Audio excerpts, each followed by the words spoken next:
Previously on AFTN. Juarez and Mutch, if one of them had hit, this is a playoff team. Well, Juarez did hit. It was a referee. I mean, I think you got the clip for next week's show right there.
Guten Tag, everybody.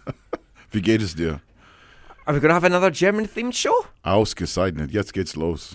That was the Vandals there with So Long, Farewell, Auf Wiedersehen, Goodbye from their Hitler Bad, Vandals Good album. You are listening to the AFTN Soccer Show on CITR Radio 101.9 FM, broadcasting from the unceded Musqueam territory at the University of beautiful British Columbia. And if you're listening to this show on the podcast, this is episode 306. I'm Michael McCall. I'm Steve Pander. And I'm Zachary Adam Eisenheimer. We started a little bit late because it is wet out there. Yeah. I thought about bringing the boat out. I think we could all do with a boat to get home. I'm not sure. I'm concerned about going home. Surface water getting here was absolutely horrendous in Vancouver. I know you guys had to come in from Langley and Surrey. No, the highways were fine. There were patches that were really like flooded. But once we got into Vancouver, me and my Zach come down to 49th, and it was like from sidewalk to sidewalk, the whole road was flooded. I was actually, because there was nothing coming at me, I was driving in the middle of the road to get through the least amount of water. Yeah, because it just springs up and you don't even see it because it's so dark. But we've all made it here. Whether we'll make it home, who knows? This could be our last show. That would be sad. But somebody will carry on. Yeah. Joe Deasy. We are sodden. We're soggy. And there was a lot of sodden, soggy eyes at BC Place this afternoon as we bid a fond farewell to a Whitecaps legend, Alphonso Davies. Is it too soon to call him a Whitecaps legend? He was only here for 3 years. I don't think legend is the right term. His transfer fee was legendary. Nah, that may be fair. He was a phenomenal player who did some phenomenal things. I think one of the things that he didn't get to do enough here in his time here was win some trophies or play in his first couple of seasons. We'll come to that later. Yeah. But no, he's a phenomenal footballer with immense potential who is going to a place where he should have the chance to continue to develop and grow as a player. He's in a better place now. It did kind of feel like we were saying goodbye to him at a funeral with all the build up to this week. Yeah. But we'll cover Fonzie in part 3. I got a chance to sit down for a chat with him this week just to go over his Whitecaps career. So we'll do all that. But it was an emotional day. But it was also a day of frustration because we finished it 2 points out of the playoff places, 1 win away from being in the postseason. That's something else that we're going to cover in the next couple of parts. But we're not going to delve too much into the game today because, did anyone really care about the game? I don't think Portland did. They clearly didn't. They sent up it was essentially a B They squad. let Lucas Milano play. Yeah, it was a crappy squad, a crappy performance. Of course, they still scored. Now that's a FIFA 14 legend, Lucas Milano. You should right. reiterate that. Yeah, Steve, the clean sheet was there. It's still there. 90th minute, so still counts. Yeah. I was even thinking about it. I was just like, Panda approved. oh no, I was like, as the game was going on, I was like, this could be a legit clean sheet, like a ultra clean sheet. Ultra. That's the term, ultra clean sheet. So but this time, unlike a few games ago, I didn't turn to my buddies and say, "Hey, I think we're going to get a clean sheet." As I pointed out earlier in the season, my incontinent grandmother has kept more clean sheets than the Whitecaps, and she's been dead since 1996. It was heartbreaking. I talked to Regan after the game, and he was. Yeah. He was just like, he's like, no one else really, he's like, not no one else cared, but no one else was as gutted as I was on the bench for that goal. I think Stefan might have been. Yes, on the bench, Yeah. If anyone's looking at Steph's stats, it's like, oh my, this guy can't keep a clean sheet. Yeah, but we finished the season with a win. Of course, that doesn't mean anything in the grand scheme of things, but it felt like a perfect send-off. I wanted Fonzie to get a goal. I thought if the Caps got a penalty today, Kai would ceremonially pass the ball to Fonzie to kind of take the 100%. penalty. You would have let him take the penalty if it was that. But we didn't need that. No. He got 2 goals in the first half.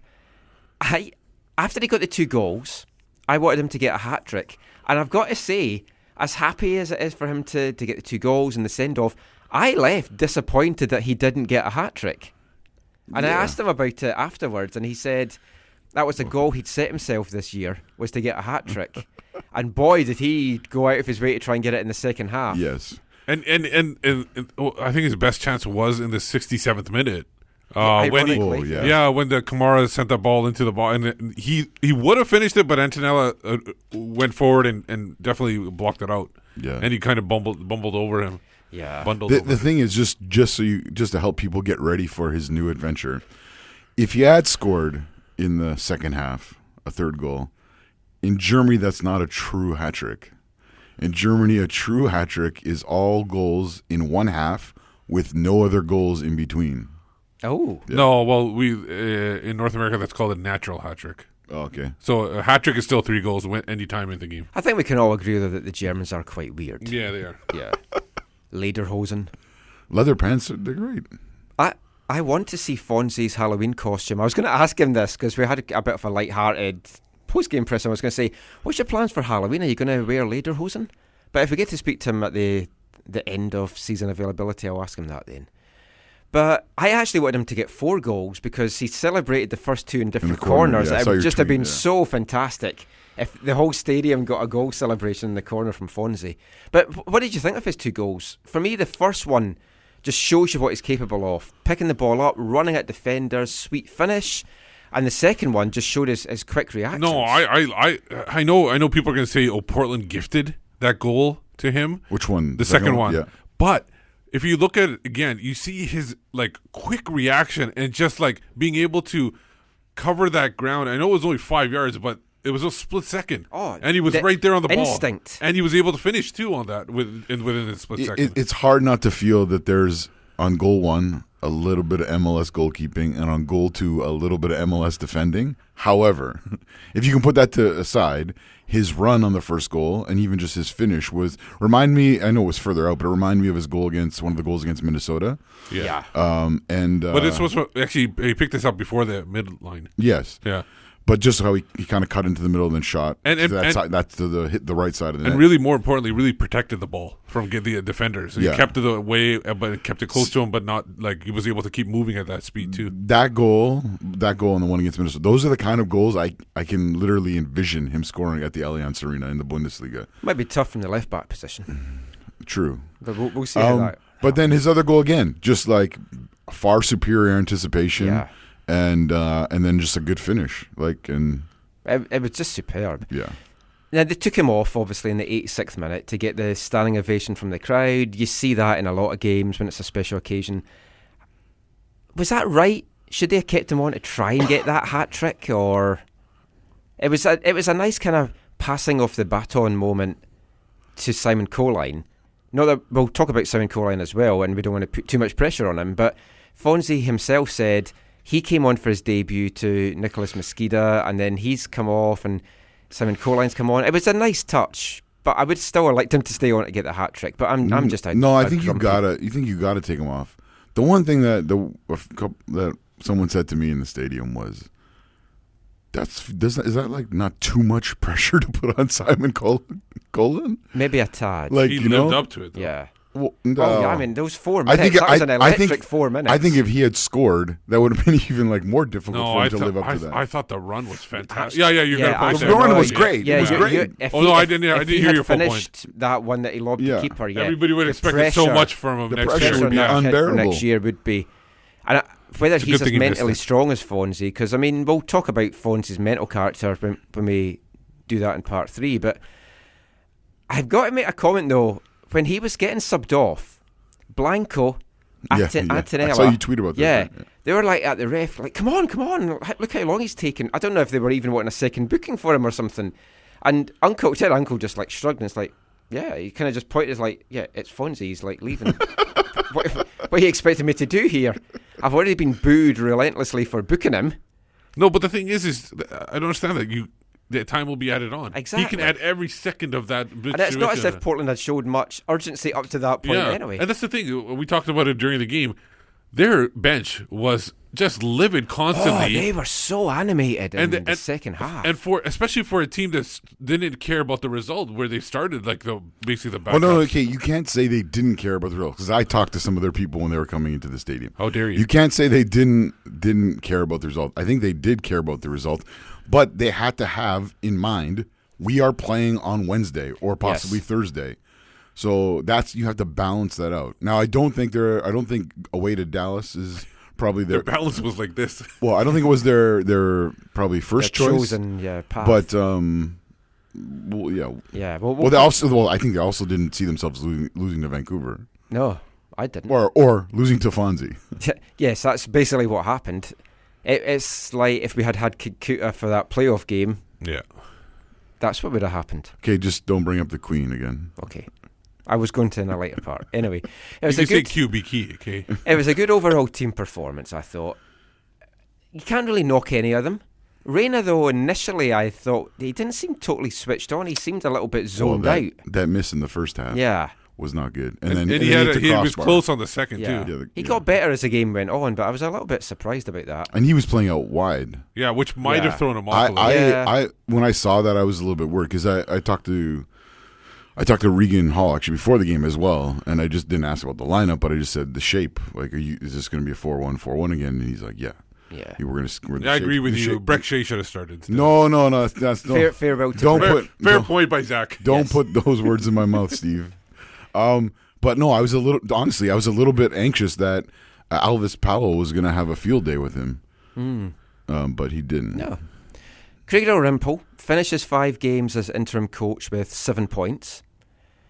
In those 5 games, we saw players dropped. Teixeira, he's clearly dead to Dalrymple now. He's wasn't even in the 18 today. I don't even know if Dalrymple probably had much of a choice in that.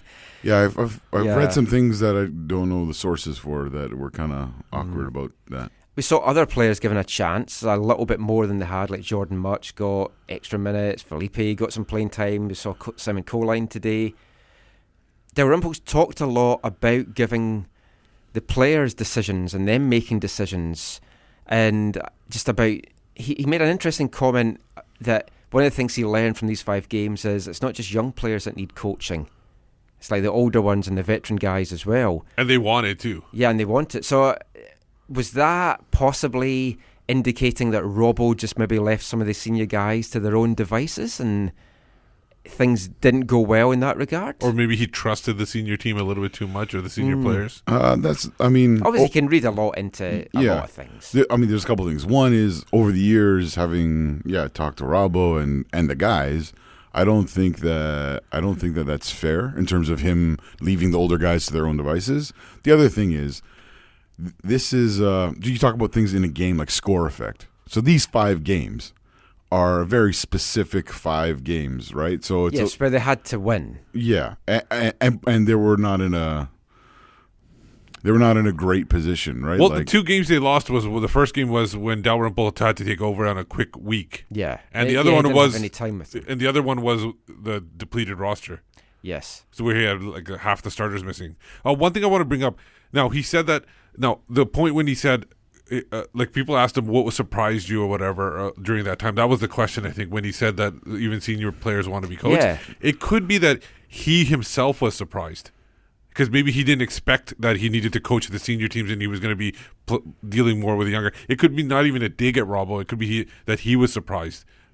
So we don't know if it was actually a dig. It could be one way or the other. You got to read between the lines, I know, but sometimes it's just a simple answer. To be fair, I don't know Craig even as well. Because he doesn't deal with senior players that much at all. Well, but yeah, I don't know him as well, but either you guys do. I don't see him taking a dig except for in the case where he's been told you need to say these kinds of things.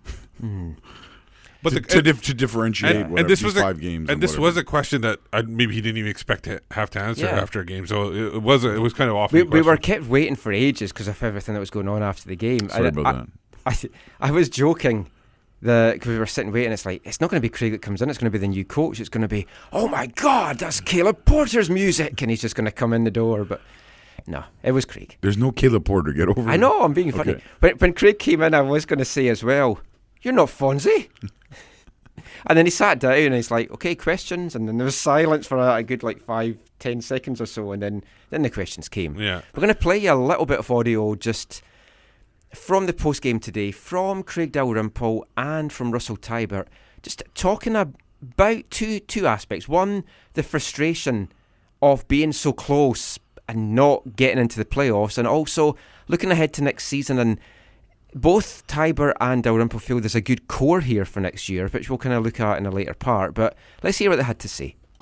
Looking at the final standings, I don't know if you've seen it or if the players have seen it, but is there a lot of frustration in the locker room that you're just one win away from the playoffs? To be honest, I haven't been in the locker room. I've been pulled around a bit, but and we were just celebrating Alphonso's game. But yeah, there is frustration. There's been frustration that's bubbled up in training, but good frustration because they know they're so close. And clearly, there's a core group here that can take this positive stretch, whatever you want to call it, into next season and continue to believe because the group's not far away from contending, much higher up the table. Whoever the new coach is, you talk about the core being something that they can. What would you tell him that new coach about this core, positive and negative? Well, yeah, it's a good question. I'm pretty sure that coach will know the group already. I imagine he would have watched this group and been around it, and he will get some very good notes from myself and the other staff. With the exception of a 15-minute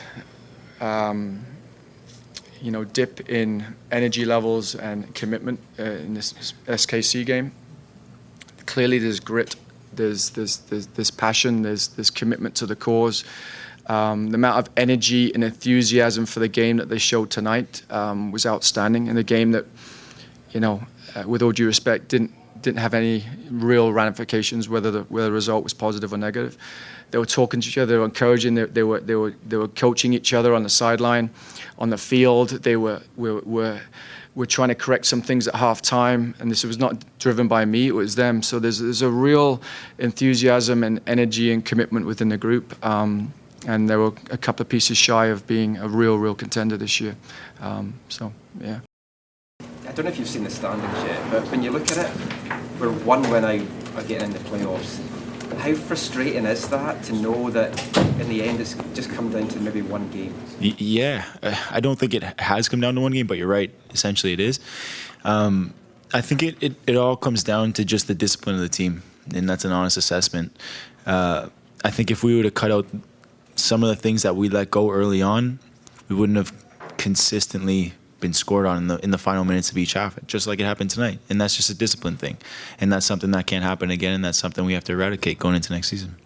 Craig talked about there's a good core here for next year for the new coach to build upon.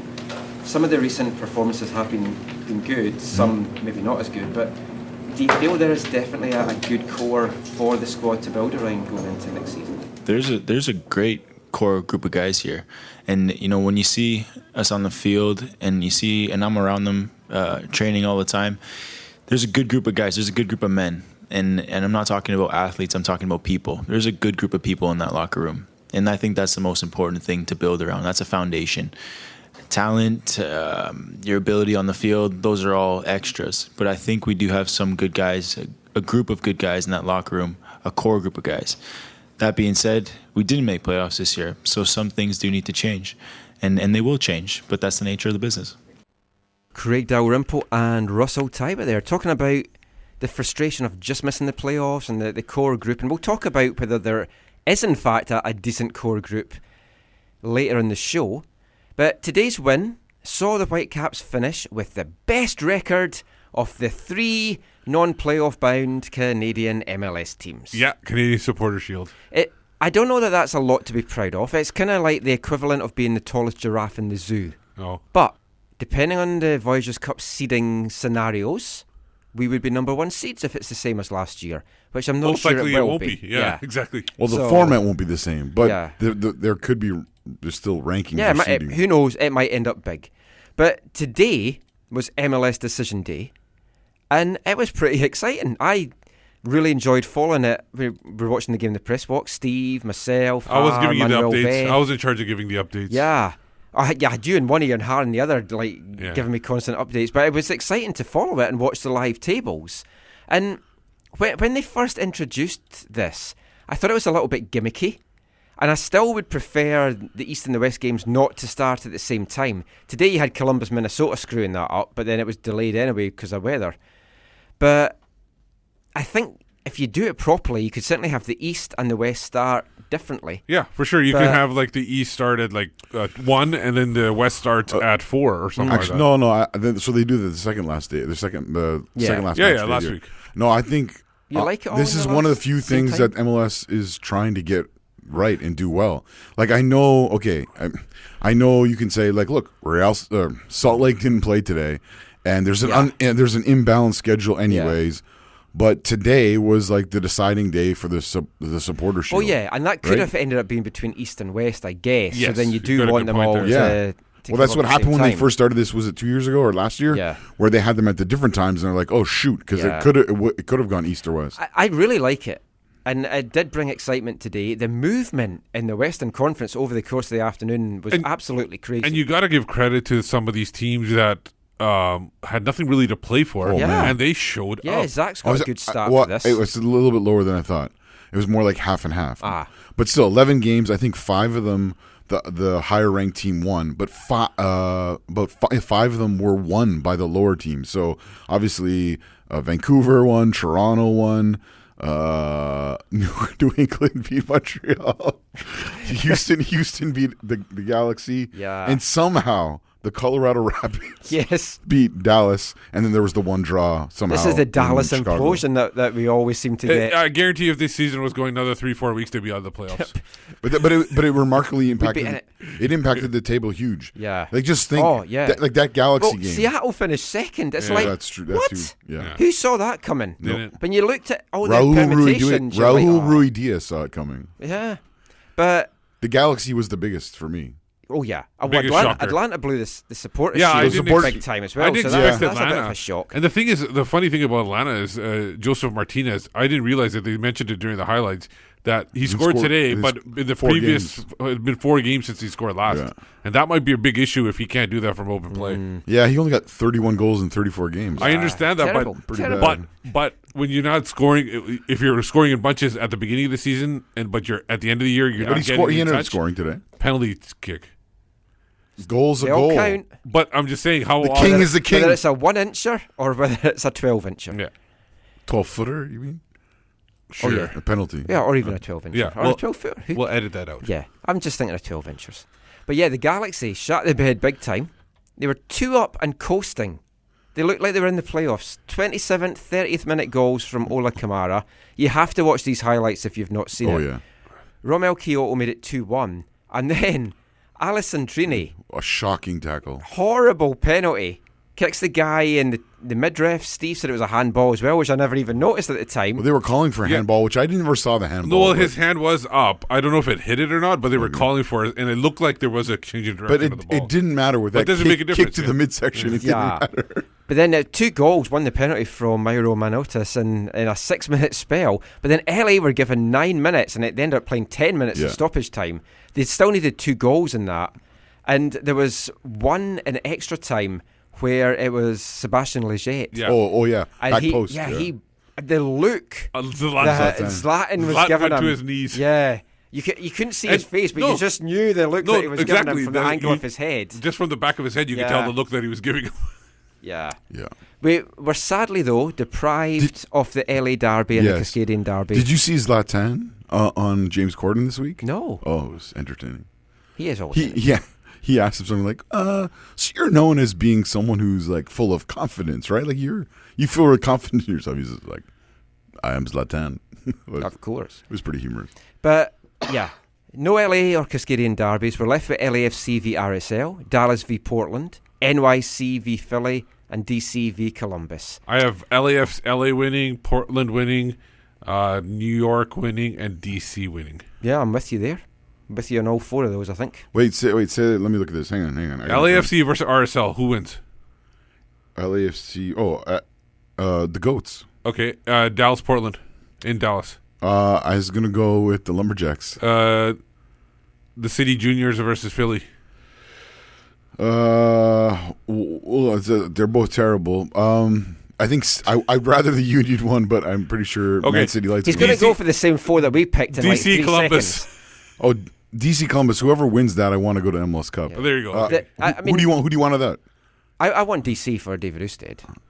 He's not playing, but I still want him to go through. I want it for Darren Maddox. Apart from Sorry. Apart from figuring out when we're going to get Mark DeSantos to arrive, that's the only thing that really interests me in this. But I do want LAFC to go through because, like I said, I'll miss it if they get knocked out and they introduce them the following week. But anyway, I'm not that excited about the playoffs. We will cover them over the coming weeks. But we'll be back with more Whitecaps chat after this. Hi, I'm Alphonso Davies, and you're listening to the AFTN Soccer Show. I get there, Pilco Blues, I find them sick of yous, I sit and moan throughout my day and mate bitch on tunes, I get there, Pilco Blues, I find them sick of yous, I sit and moan throughout my day and mate bitch on tunes. Call me Carol, call my life Ricky, trek on but I'm walking it picky, beginning to think I stay for the pity, cause folk in my life keep taking the mickey. Though I stay in my city, I'm sick of the bullshit making me sickly. Need punk, I'm blazing it quickly. Wanting the best, I'm hating it gritty. Need peace, what happened to hippies? Too much acid, babbling biddies. Can't handle bams that are lippy. I hate X Factor, laughing at Kitty. Hate Big Brother, telly for kiddies. Hate vodka, telling my kiddies. Hate rain, I'm moving to Sydney. Spending my life there looking for chippies. I get there, Pilco Blues, I find them sick of yous, I sit and moan throughout my day and mate bitch on tunes, I get there, Pilco Blues, I find them sick of yous, I sit and moan throughout my day and mate bitch on tunes.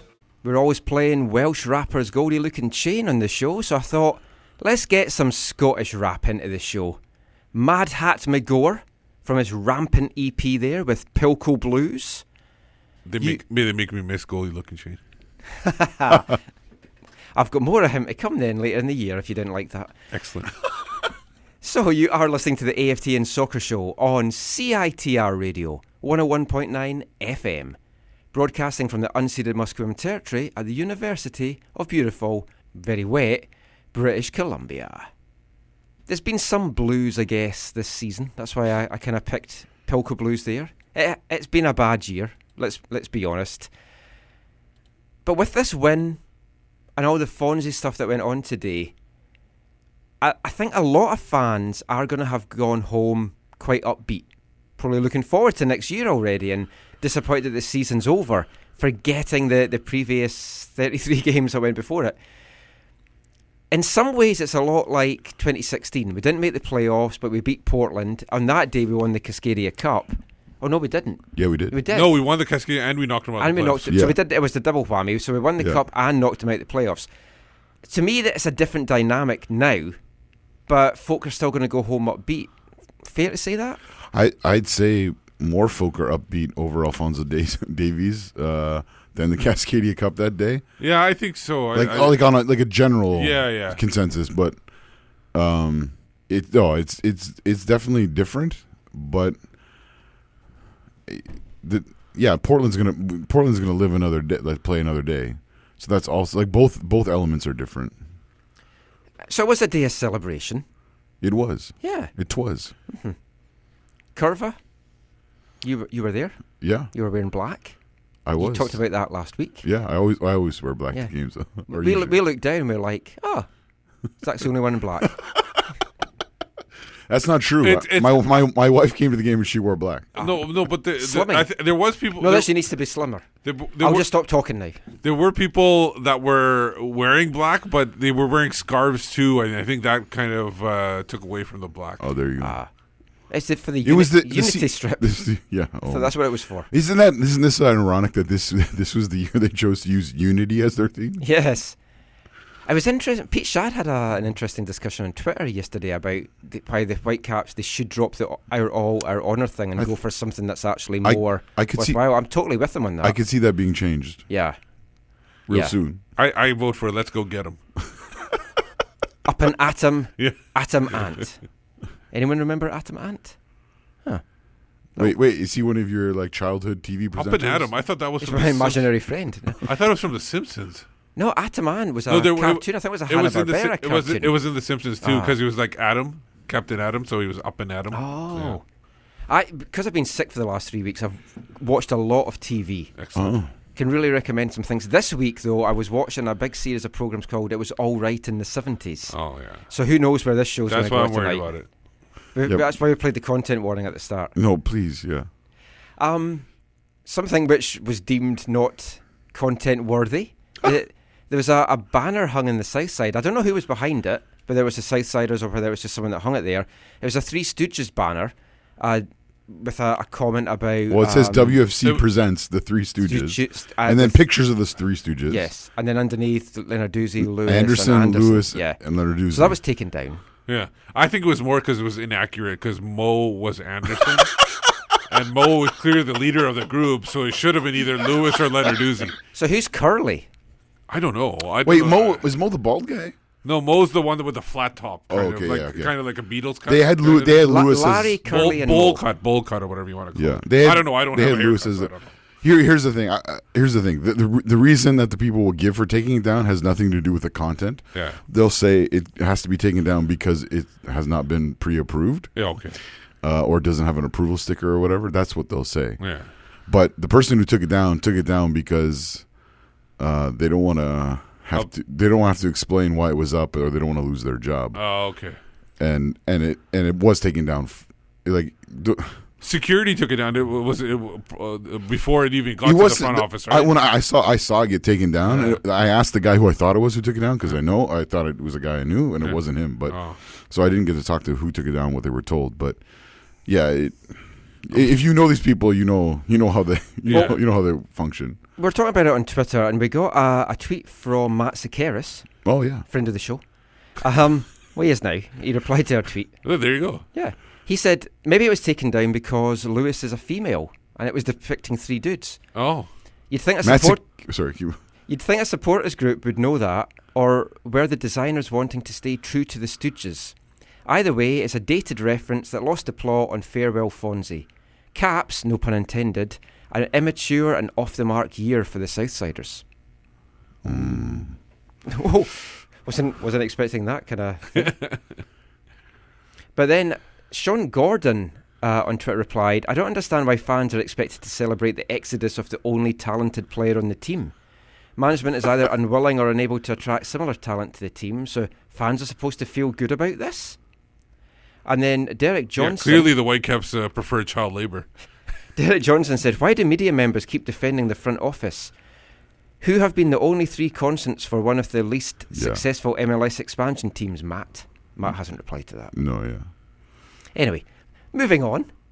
I think it's no exaggeration to say that this is the most important off-season in the club's MLS history. We've never had 2 straight seasons where we haven't made the playoffs. Mark DeSantis is the guy coming in. J.J. Adams talked about that on Sportsnet during the week.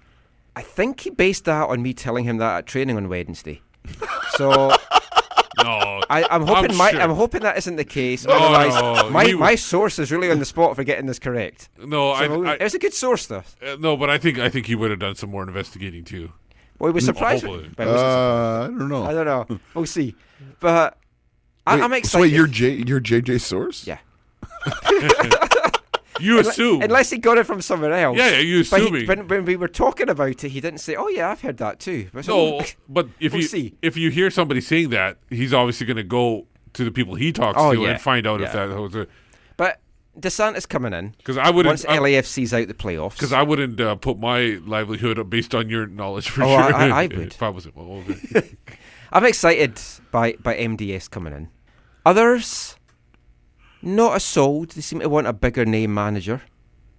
Surely, though, DeSantis' track record and what he's learned about MLS from his stints as assistant under Peter Vermees at KC and Bob Bradley at LAFC, it's going to set him up well. And I think it's an appointment that should bring some excitement. Well, Jay Duke brought up a point that it's not much of a track record. Like, it's not that great a resume. I'm Are we back to tallest giraffes again? I'm paraphrasing what he said, but he says just that. But I looked back then at that point. I looked back to see the previous MLS Cup winners and their coaches, and 6 of the 7 didn't have much of a track record when they got initially hired by their teams.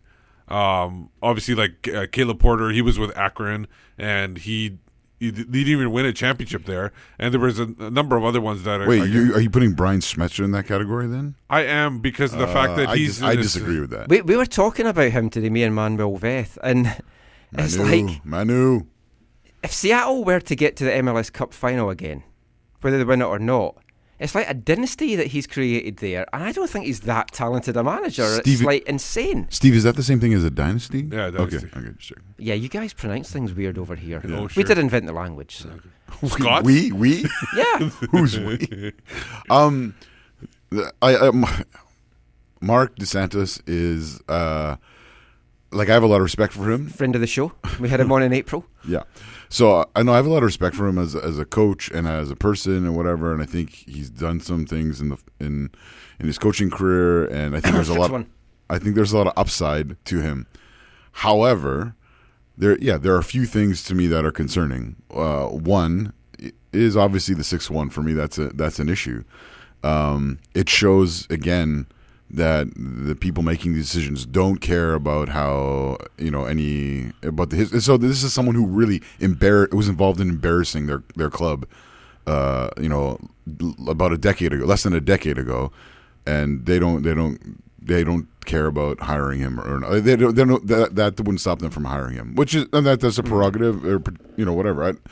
But for me, it's a concern. The other thing, though, I will say is this is them hire for the 3rd time in a row, because I wouldn't count Tater, but hiring someone who's a young and up and coming coach, who that if things go well, they look good. If things don't go well, they just say, "Oh, it was a young up and coming coach," and we'll move on to the next one. And I think with each coach we've seen, well, with the first 2 we've seen, in particular because Carl Robinson was a part of Martin Rennie's staff, and he knew what he was getting into. He knew the quagmires and the intricacies of how these people operate. Giggity. Yeah, he knew, so he had a bit of a head start on how to deal with some things, and I noticed it right from the beginning in terms of even some of the language he chose to use. But it'll be interesting to see what what happens with Mark DeSantis, because I think he'll know some of these things. I think he'll have talked to people, and I think he'll know some of these things. But how he'll deal with something.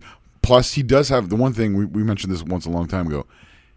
The dude worked for Joey Saputo, so he does know how to deal with meddling people, right? Who stick their nose in maybe where it doesn't belong, or try and dictate certain things that they probably shouldn't.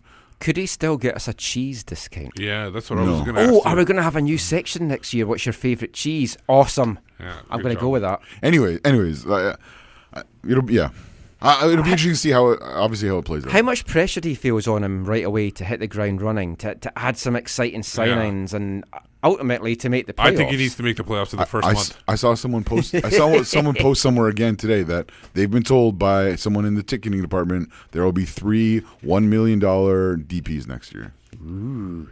1 million salary and 1 million transfer fee. That's the quick question. I think I've already been pitching some to Nathan. Oh, there you go. Any from East Fife? Training. Yeah, please. No, Hey, Johnny Russell was my number one pitch. show some respect and use his proper name.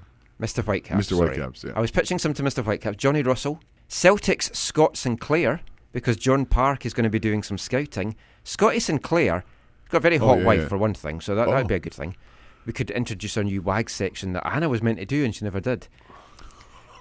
It was going to be. It wasn't what you're thinking. It was going to be a proper thing. But he's out of favour with Celtic, and he's a good goal scorer. He's on the bench. How old is he now? In his 30s, I think. Didn't he play at Chelsea? Right when there. He was Aston Villa, Chelsea. Yeah. Yeah, I was already out of it after when you said he was a Scottish player. And then, He's English. No, he's Oh. English. Yeah. Yeah. Oh, playing in Scotland. That's Yeah. even worse. And he's already got a great song. And then now you say he's over 30, so forget it. But he's got a great chant to Breakfast in America by Supertramp. They need one player in his prime, maybe 23 to 28 as a DP if they want to, and the other two have to be young and up and coming guys. They do not need anybody over 30. Unless it's an absolute dynamic. I want a Wayne Rooney playmaker, style like a guy. Difference. Yeah, but Scott Sinclair is not Wayne Rooney. He could be. In the CPL. You think he could be Bradley Wright Phillips? That's what you're saying? Yeah. Okay. Anyway, I put a poll out on Twitter just before the game today. Still 12 hours of this left, and we've already had 401 votes. This is a pretty good poll. The question was, what will it take for you to get excited about the Whitecaps next season? In last place, with 5%, was nothing. Nothing will get 5% of the people that voted in this poll excited for next season. Oh, I should go vote on this. That's like about 20 folk. You know, so a poll wasn't an option on your poll? Like a poll at DC Place? I assumed you would have put a poll as one of the options. A poll would have got somebody excited. Like Robert Leonard Dysky? Yeah, maybe. Third was adding a recognised name at 10%. A complete rebuild at 28%. But the runaway winner on 57% was adding 3 designated players / seeing the dollars spent. So folk are wanting to see this Fonzie money spent, and they would like to see the 3 DPs added in there. We got a lot of tweet response about this as well, because I said if any of your answers don't fit into that or you want to expand, let us know. So we're going to rattle through these just now. I want to cover as many of them as we can. I know it gets a bit boring just kind of reading tweets, but we'll talk about some of the comments as well. So this one I think was, especially for Zach, Ben Massey at Lord_Bob said what would excite him most for the Whitecaps next year would be if they were joining the CPL. You're going to have to wait 10 years. I think in 10 years you're going to have that happen. Caleb Wilkins at Wilkins Caleb 24 _ in the middle there. I want all of it. Jim McClellan 23 said adding the right DPs. He wants 2 centre backs and 1 striker, and I mean that's a thing. Wait, 2 centre backs? 2 centre backs and a striker. Well, if we're assuming we're losing Kendall, which we're going to talk about in part 4. So again, the midfield, which has been not great through the whole MLSR, you don't want different players. Well, yeah, but you say that, but then you look at our defence this year. So something needs to solidify Again, you win the battle in the midfield, it'll help the defence, and it'll help the strikers. You need 2 designated players in your midfield. I think if we keep Kai Kamara, we don't necessarily need a DP striker. We have to get a DP attacking midfielder for me. That's what we've been missing for seasons. And you need a box-to-box.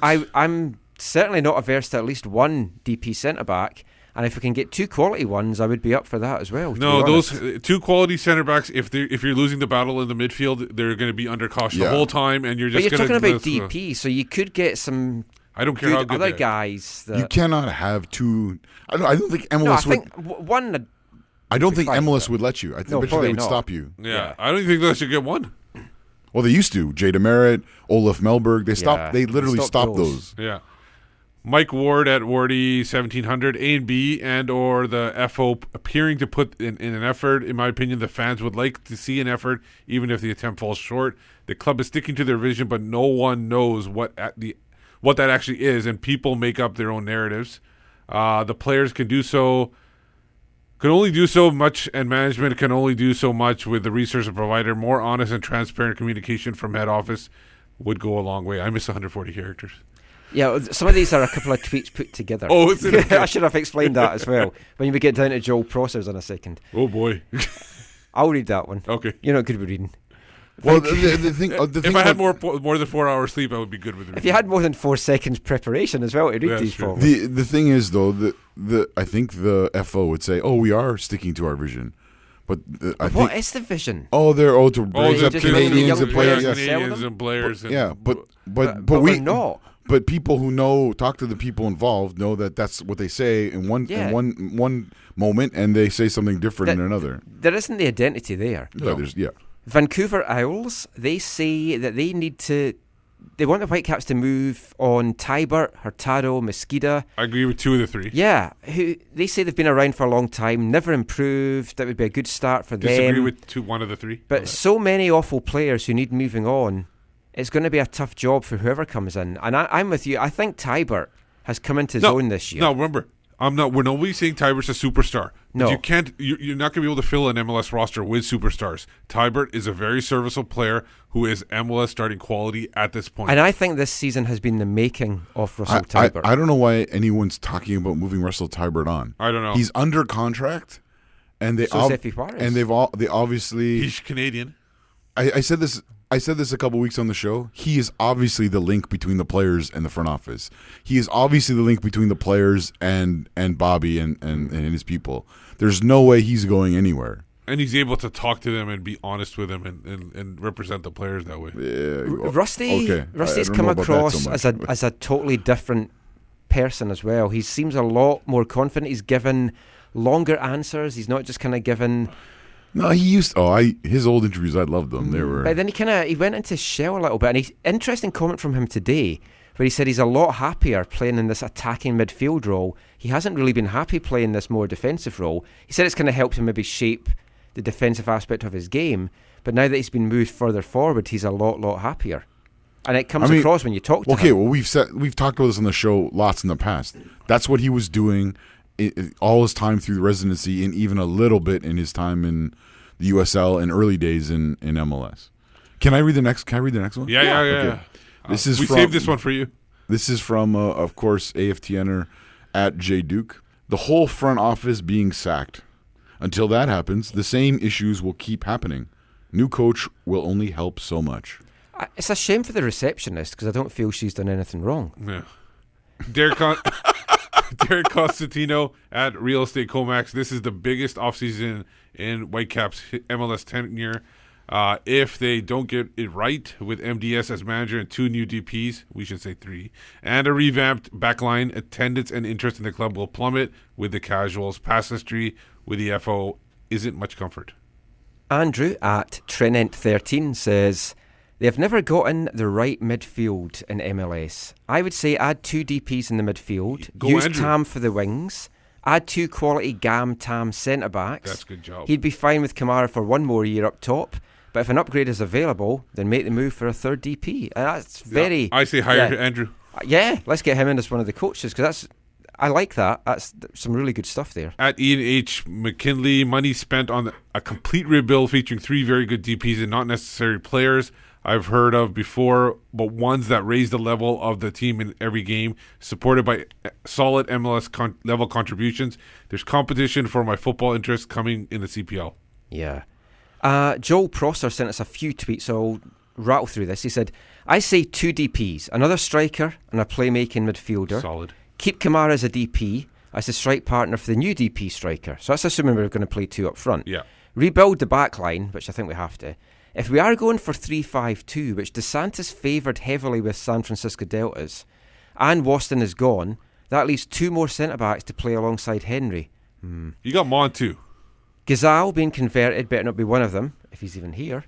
Levi's and Nowinski is fine as win-backs, but if there are better options on the transfer market, go for it. In the midfield, keep 2 of Tybert, Felipe, Mutch, Reyna. Agree with that. Doesn't mention Efivares there. To complement the new DP playmaker. Forwards, Kamara plus a DP striker. Keeper, bring in someone new or promote someone from within. Spencer Ritchie. And that's a playoff team. Tinker at the summer window and that is remaking the team without gutting everything. 2 DPs, 2 centre-backs, 1 goalkeeper, and playing a style that is both entertaining and fits the roster. That was one of Robbo's big failings, no matter the signing. 4-2-3-1. Square peg, round hole, every week. At CD Pryor says, at minimum, I would like to see an entire roster of players who care as much as the supporters. Like to see Waston, Teixeira, Juarez, Aja, Shea, Mosquita, and likely a few others gone. I spoke to Effie Juarez today, and I did ask him, what's up with you next year? He said, I'm back, I've got a contract. So we'll see how that goes. A quick question about that. I think we asked this. Do you know, can they still buy out someone out? Yes. No, but sorry. Oh, for this year? Yeah, this year. No. There's a window, right? For I think no. It's gonna. They probably should have done that with someone. Coastal Gunner Anyone. at VWFC_COYG. I'm assuming that means come on you Gunners. He wants a reaffirmation of support from ownership by replacing the front office.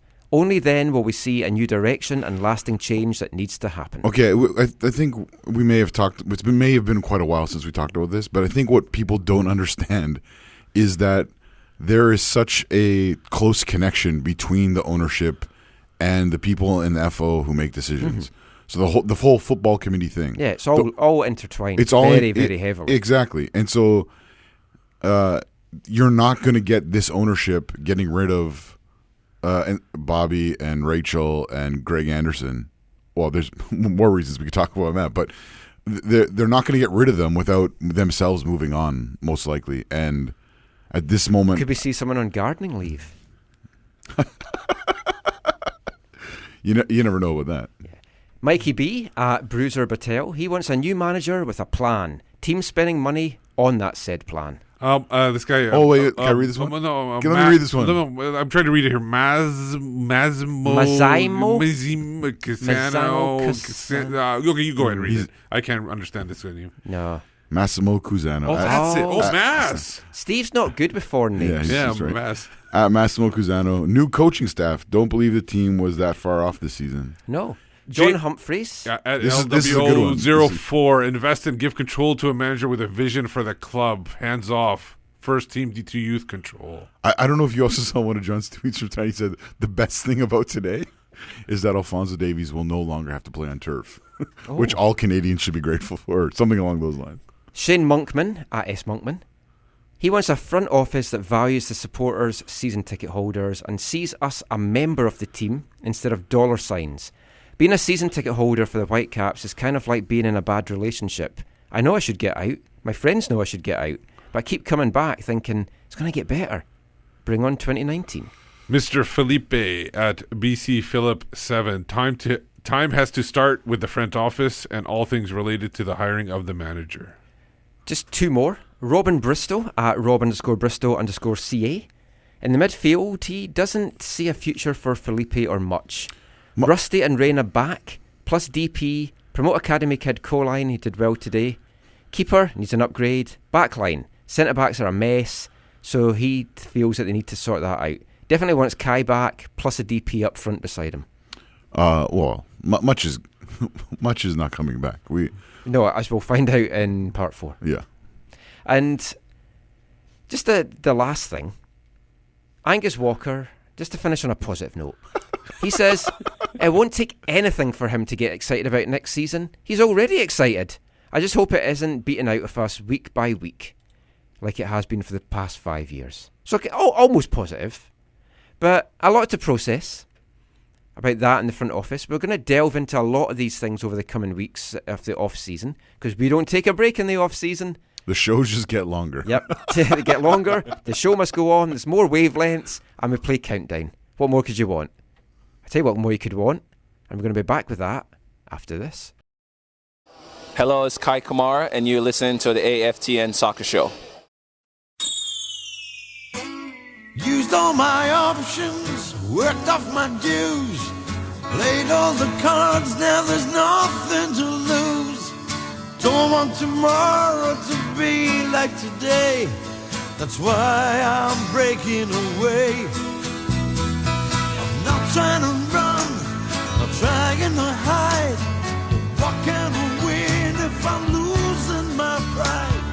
Won't let tomorrow be like today,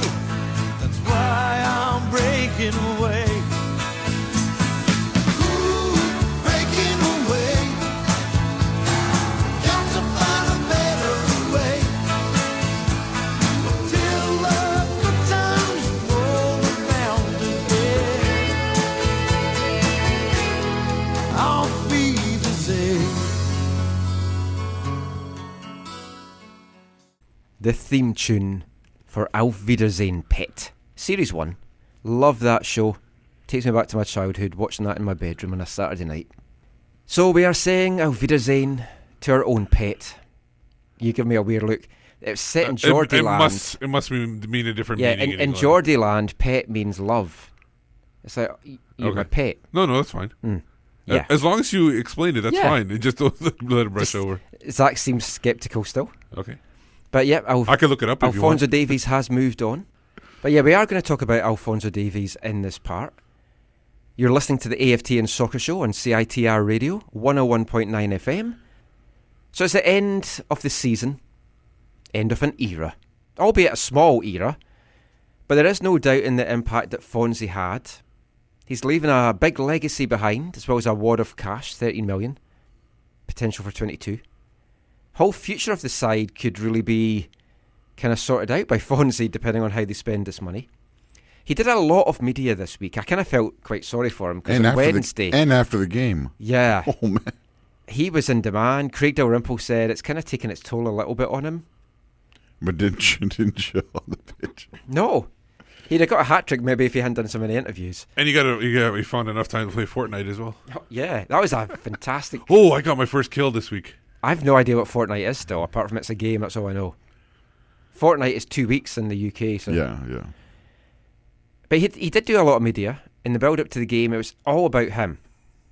Some folk might feel that was a bit too much, a bit of an overkill. Was it? Or was it fair to send him off with such razzmatazz? You had to give the media outlets their time with Alphonso, or else there is a chance... Robo did keep him away from the media for a vast period of time. But at the end there, they had to give time to each group, or else some of those media members might not have come back next year. So you had to give him time, and I'm sure he was ready for it. I mean, this was the only thing they could sell this game, right? This is the only way they could sell the game. I didn't actually know they'd opened it up beyond the 22. I was really surprised when it was 25. Well, I think they probably slowly opened it up. we talked about this last week, but they would have said that this is a game that we think we can sell out ahead of time. Yeah. It was a great turnout today for it. Talking about like the razzmatazz, I didn't like the announcement beforehand going Alphonso 4 times to get the crowd to say Davies. I thought that was during the player introductions. I thought that was a bit much. It didn't feel like foreshadowing to you? I don't know. For his goals? Oh, he didn't get 4 goals. Let's talk about some of our favourite Fonzie memories. And it can be on or off the pitch. He did the Humba with you guys today. We were wondering if you were going to get him to do the Humba. Would you have got him to do it even if you'd lost? Would you have broke tradition for that? Yes. Okay, yeah, I thought you would. That was the plan, yeah. So, what's some of your favourite memories of his time here? Whether it's goals or just time spent with him? For me, I've got some fun ones. There was one time I was chatting with Pamadou Ka at Swangard Stadium. So we were in the middle of an interview, and Ka was Fonzie's ride at that time because he hadn't passed his test. So we're mid-interview. Fonzie just comes and sits down beside us because we're on the bench doing it. He just comes and sits down. He's kind of like listening in and on his phone and listening in, like just like a normal kid. But he's always been so down to earth. I've bumped into him at SFU games, residency games. You should really watch where you're going. I don't want to injure him. He's a big player, but he wants to get out and be a kid and enjoy watching football, and I love that about him. And he's just so down to earth, and even with all these interviews that he's done this week, nothing seems to faze him. And for me, it's been fun watching him grow these last few years. I saw him make his debut in the residency under-16s. Yeah. Didn't stay for the whole match because I only stayed for the first few minutes at that point because I watched the 18s. Saw the guy playing that, and to think how that journey's gone. And he talked about that himself today, that the message for all these young guys is, if you believe you can do this, you can do this. And that's what all these young guys should be thinking. I can do this. I can go through the residency up to the first team. Yeah, I mean, that message as a whole doesn't really fully work. But you're right. You do need, as a player, you do need to have confidence. He has a special talent. You need to have confidence in your abilities. But no, I mean, special moments, I think. The couple Humbas he did with us, so he did it today, and then he did it the day we beat Dead Bull and then the CONCACAF Champions League. And we usually swap a T-shirt with him and with the player, and so we were all wearing Dead Bull shirts we were all wearing Beaver Buzz shirts that day. Oh yeah! So We have this great picture of him wearing a Beaver Bus shirt. And then a couple times he would stop. He would stop and talk and hang out. But one day we also just got a picture of him like in front of our thing. It was really helpful and useful for us doing for a couple of things.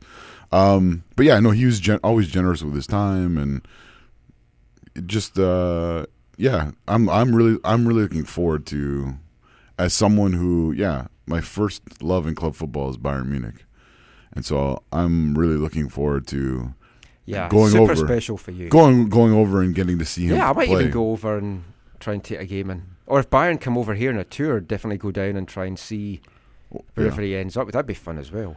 I think for me, it's probably this year, early. I can't remember. Maybe the first game of the year when he connected with Kai Kamara on the cross, and just the pure joy and excitement of that. And then also another one was the Minnesota game when after he signed, because it seemed like that was Orlando. It was his debut. No, Minnesota this year. After he signed with the Sorry, Bayern. I meant after he signed MLS. Bayern. Yeah. After he signed with Bayern. Well, he got 2 goals that day as well. What does it look like he was playing a video game? Yeah, no, because the thing is, you go, is he going to be okay at Bayern? But he just it seemed like after he signed with Bayern, he elevated his game to a completely new level that you didn't expect him to do. So those the 2 highlights for me. Because I can't remember past this year anyway.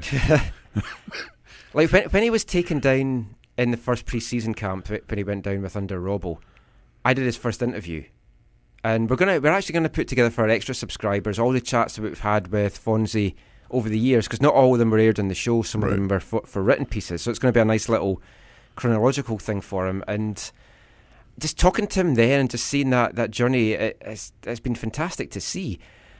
I hope he doesn't change by going to Bayern. It can happen once you get the trappings of fame and the money and all away from home, and he always strikes me as someone that's head screwed on, but you hope that doesn't change. It doesn't matter where, the fact that he's going to such a large club, you have to be, it's a legitimate concern, right? Yeah. Especially with any player. Yeah, because even though I like Bayern Munich, so there's some players there who their head is too big, in my opinion. And so, you hope that he connects with... I really hope he'll connect with David Alaba, because I think there's a guy who's got his head on his shoulders, but is able to, I think, be a quality footballer. And even people with don't have big heads, like Terry. For example, Terry Dunfield went to Man City and he got a big head. Yeah, I've heard that about him, but yeah, that's a whole other thing. But Craig Dalrymple was asked about scouting Fonzie all those years ago before he came to the residency, and he joked that his gran could have seen that talent.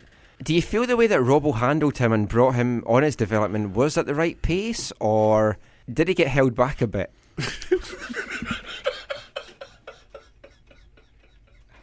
anyone's listening to this live, there's a running gag about Terry Dunfield. That's all I'm going to say.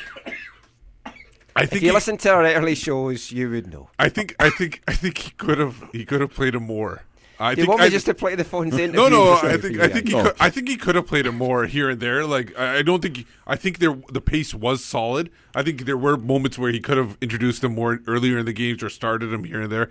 But look how much he got kicked this year, right? Imagine him when he's not even fully developed. If he got kicked around at that time, it could have been detrimental to his development.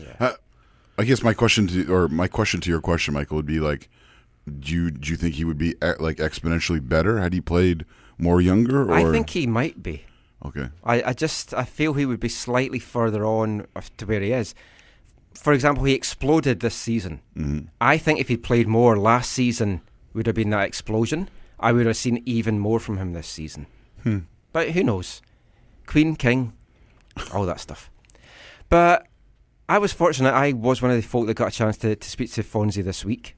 When Fonzie signed with Bayern, we did a thing on AFTN, which was his Whitecaps journey in pictures, which was from that first day at Cloverdale, playing with the under-16s, up to signing for Bayern. So you can check that out on the site. But I wanted to go through the photos, which is obviously great for radio, but I went through the photos with Fonzie, because he was doing so many interviews. Everyone was asking him the same stuff, so I wanted to do something a bit different. So this is just a kind of Fonzie talking about his Whitecaps career. A very brief career retrospective, but it's a lot of fun.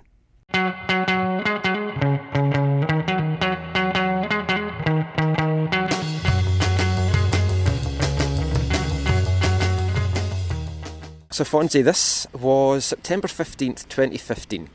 This was your under-16 debut. Yes. What do you remember? This is pre-game, but what do you remember from that time, or that actual match? That game? Yeah, or just like making your debut. I think we tied that game. Yeah, Sacramento. Yeah, it was good. I didn't know what to expect. I was nervous. It was first time playing with the team, but I think that game was that game was good. It was very muddy. It's a muddy game, but overall we did well. The journey that you've had from that day with the Whitecaps and the residency, and then you were taken into pre-season in January 2016. When Carol called you in for that pre-season camp, I know we spoke just shortly after that, but was that when you first started to really think, I can make something here? Yeah. Actually, when I came to Vancouver and made the team, I think at that point I was like, if I keep putting work, if I keep, working on my craft, I can really, make it to the first team. And I think every kid in the academy, thinks like that. And if not, they should, because anyone can. If you're good enough, you can make it as a pro. So then you signed your USL deal. I'll just quickly go through all these photos of you playing against Portland. Yeah, you made your debut, funnily enough, against Sacramento in the USL. Yeah. What do you remember? Or your home debut was against Sacramento. Your USL debut was against Portland, down in Portland. Yes. What do you remember of those first two games? It was obviously a step up in level for you, but you seemed really comfortable right away. Yeah. At the time I was training with the first team, and I went to play with the USL team, and it was different from the academy to USL. I think the transition was really quick, because I was playing with some talented individuals, and also the USL, they bring down professional players as well, and so you can match yourself with them and see how you do. So then May 15th, 2016, you get your first goal. This is you getting the ball, running in on goal, slotting home, and then your wonderful celebration. To get that first goal, to get that monkey off your back, what did that mean to you? It means a lot. It was a big weight off my shoulder. It was actually against LA as well. So yeah, I was excited. I was happy. I got my first goal. I wasn't trying to go through a whole season without scoring again. So yeah. So I mean, that was good. So then you signed your MLS deal. So you signed your MLS deal, and then the very next day you made your debut against Orlando.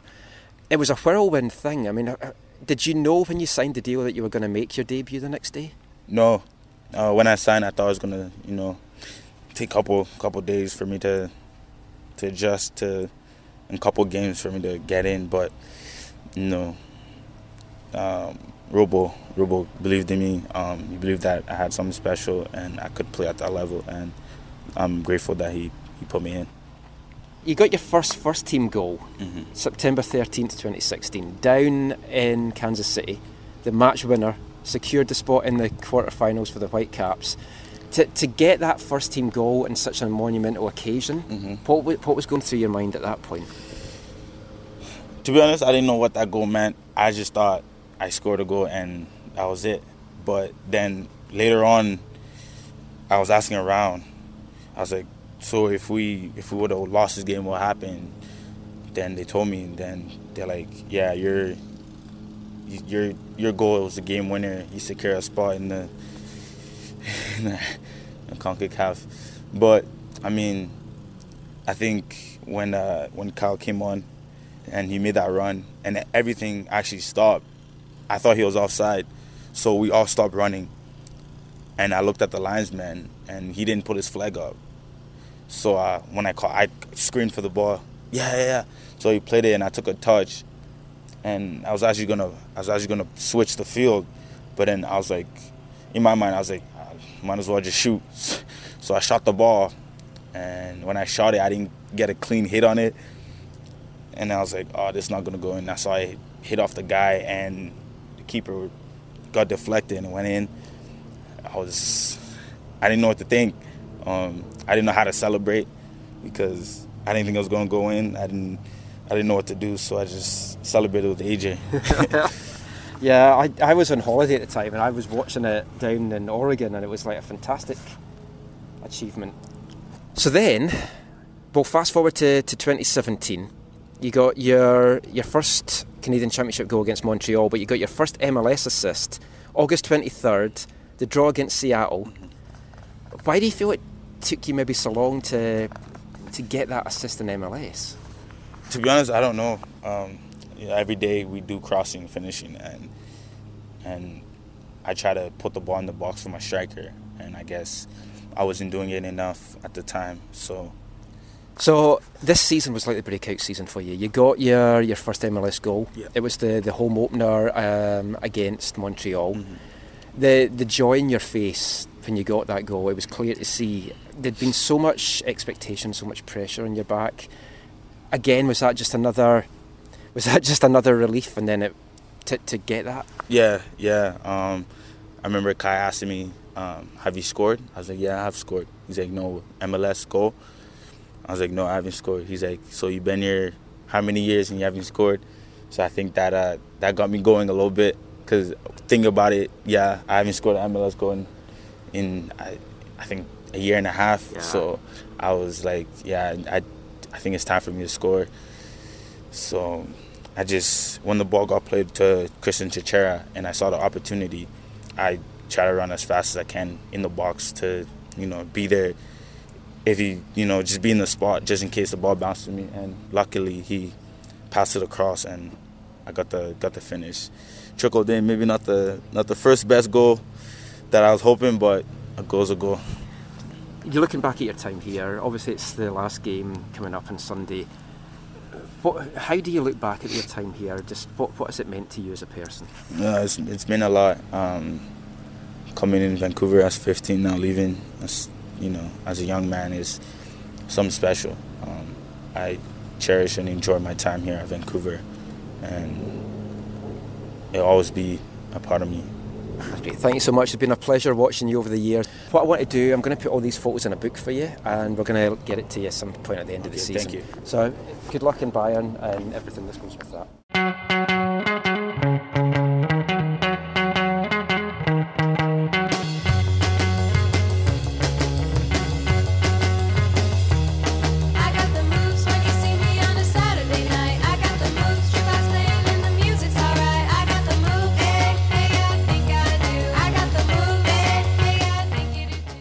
Alphonso Davies there, talking about his Whitecaps career. He was good in his last ever post-game scrum in Vancouver today as well. I asked him if he'd gone to bed last night thinking that he was going to score a goal today, and he's like, no. You've probably seen this quote already, but it's like, no, I was playing Fortnite, so that's what was running through my head. Classic Fonzie. Yeah, FC Bayern US retweeted that and said he'll fit right in. He also said today that he's going to Edmonton for a little bit of a break. Then he's going to play two countries with Canada, St Kitts and Nevis. T-Bears. And then sounds that he's going to head off to Germany after that. So it looks like he's going to head to Germany before the end of the year. Oh, makes sense. Yeah. He said he's had 6 German lessons so far. I think he might need so a little good. bit more. Yeah.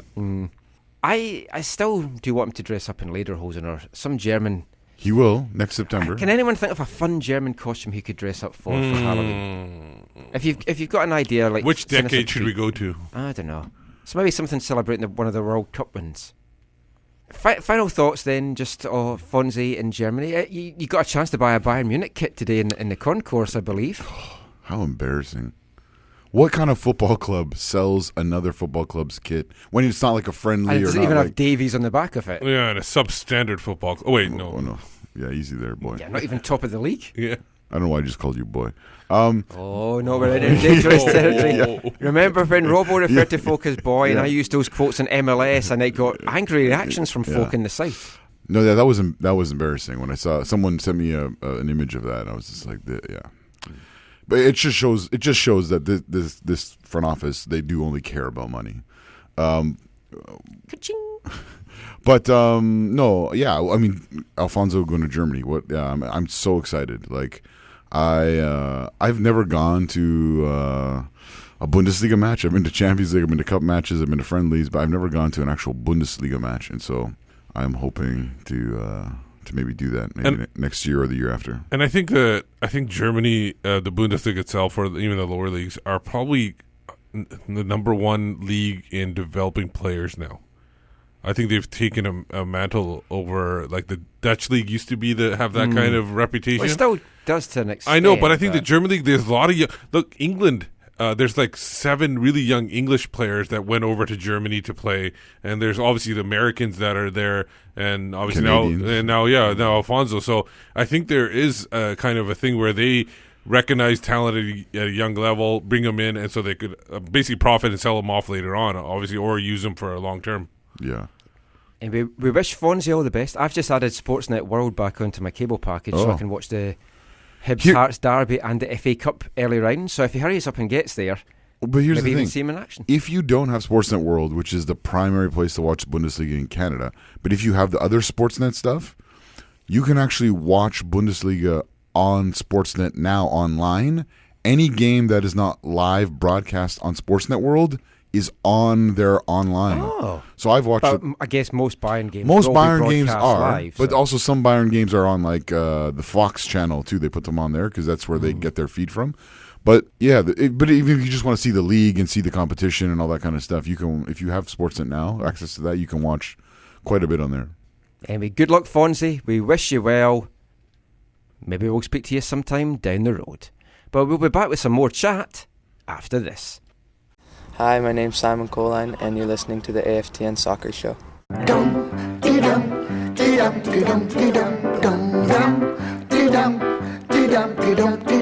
Goodbye, farewell, be on your merry way. We are going to miss you every single day. So long, adieu, ta-ta and toodaloo. On my merry way, I'll always think of you. On land, or sand, or gravel, or where the roads we travel unravel. It's more fun with two. It's always me and you. And together. Song there for Steve Panda lookalike, Winnie the Pooh. Oh. What? I don't even like honey. Oh, I do. I like marshmallows. I don't either, actually. What's wrong with honey? Weird taste. It's so natural. I don't like it. I don't like natural. Anyway, you are listening to part 4 of the AFTN Soccer Show on CITR Radio 101.9 FM. Today, it clearly wasn't just Fonzie that made his last appearance as a Whitecap. If you look at that starting 11, you've got to wonder how many of them is actually going to be back. I think there's 3 certainties in Nowinski, Levi's and Tybert. Yeah. I'm not sure that any of the other ones are guaranteed to be back. I wouldn't be surprised. And by guaranteed, I don't mean as in they've currently got contracts or there's guaranteed or whatever. I'm just in general. The other one I could see, I think, is Daniel Henry. I could see that.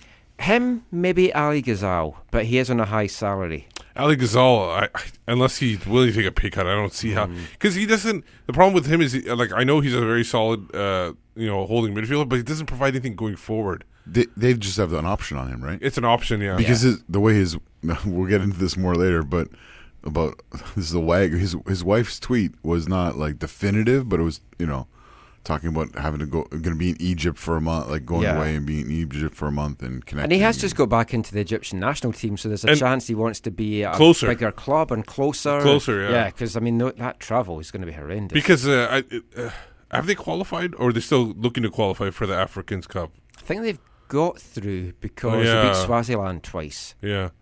So if they're that's going to happen next year, I think, right? And so obviously, so you'd lose him as well. So you're losing a high-paid player. I was told this week that none of the Latin players will be back, but the person that told me that wasn't able to expand as to what he's classing as a Latin player. Is Jordi Reyna a Latin player? Well, he is, but is that one of the guys that's not coming back? Things like that. That does go against what some of the players, I believe, have been told. Some of them think that there's a good chance they are coming back. No, for what it's worth, it was a strong, previously very accurate source that told me that. Yeah. I don't know if he's even classified, because he's considered domestic. Felipe, for example. I know he's Portuguese because he's Brazilian. Yeah, I don't know if he would be classed as Latin, really. He's not under contract, right? I don't know. But we'll bring you our Felipe interview next week that we've been holding back. Oh, I don't think he's he's up for. I don't think he's a fully free agent either. But I'm not sure because they have to meet a certain. Oh, there might be like a club option, but I don't think he has a guaranteed deal for next. One of the Latin players that there's been a lot of chat about this week, of course, is Kendall Waston and what his future is.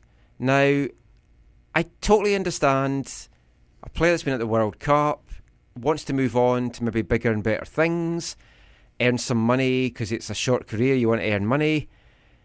He said this week to JJ Adams from the Province that he wants to leave.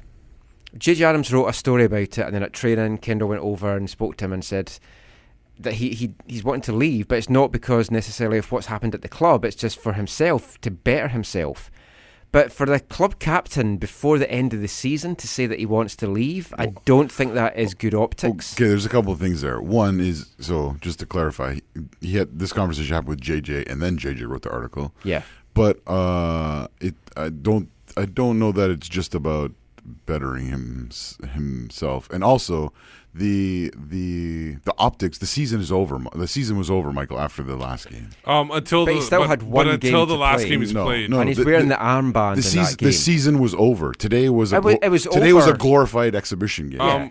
Zach, for you, the season is over. I understand that. For other people, it might not be over, and he's got to consider everybody. And and first of all, I'm in full support of him going on to another club. Yeah, if he expected wants to, him to go after. Yeah, the you were expecting him last year to leave. Yeah. I have no problem with him doing that. I wish he hadn't done all these cryptic messages.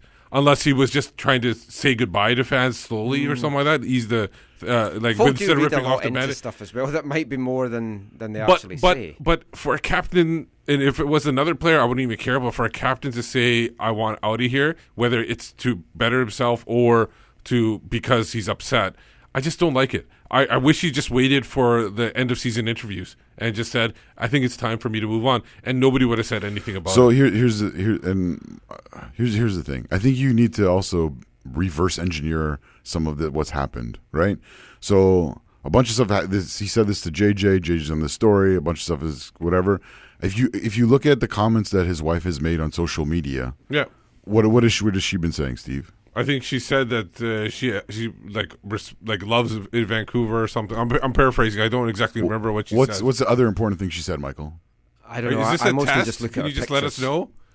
Can you just let us know? I just look at her pictures. I didn't even know she wrote things. Okay, so if you haven't been reading what she's been saying basically there's more to this than what is. Oh yeah, she did say that. Yeah. There's more to this than what meets the eye, right? Yeah. Yes. So if you look at that and you say, because I why would Kendall say I want to leave? In one sense, it doesn't make sense, right? But again, I don't care if it's because the front. Say I'm throwing stuff out there.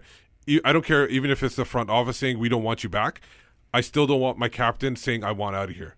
Or I don't even want for any reason. You're the captain. Yeah. Otherwise, relinquish your captainship. I don't even know if that's a word, but relinquish it and just move on. C. The captaincy. Thank you. Okay, so what you just said, Steve? If they've told him they don't want him back this year or next year, as an example, I just want him to be professional. And again, I respect him. I love him. Right. He's one of my favorite Whitecaps of all time. Is it then fair for them to come out and publicly say, no, he's our player for next year? Well, Bobby's exact words are he's bound to which the I Caps didn't like next that year, at which all. is a rather unfortunate term of phrase, but yeah. I just think I just wish he just used a little bit more decorum. That's my only regret. Right. And the fact that he said I want out of here, that kind of had a harsher edge to it. If he just said, like he said the second time, I think he said I want to leave. Yeah. Yes, well, and that still has like a harsher edge. Okay. If he just said I need to move on with my career and move on to the next level, that would have been fine. It does too. give the impression he doesn't care about the club. Yeah. That's the impression. Yeah, and we know we've talked about it before. My understanding was when Kendall signed his contract this year, he was given the extra money, and the club expected him not to be here past the summer. So that was kind of why he got this extra contract. Then the World Cup didn't go according to plan. He didn't get to play in all 3 of the games. Well, because of a moron manager. Yeah, and then they were stuck with him on that contract, and I don't think they had fully budgeted or expected that to happen. That is how I believe that contract was initially pitched. Okay. Again, like I said, if he just said that, like for example, let's compare him to Alphonso. Both had the intention of moving on with their career. Alphonso knew he was leaving at the end of this year, but he had never said anything until the signing happened and he was ready to go. Same thing with Kendall. I'm assuming he knew he was going to leave. Yeah. But he just went just a week too soon. If he just waited one more week, I don't think anybody would have cared. I think, and then some fans have certainly turned against him. And the thing is, when you send that message out that I want to leave, you are going to get those fans that aren't going to even try to read between the lines and figure out what his intentions are, and they're just going to just rail on him. Right.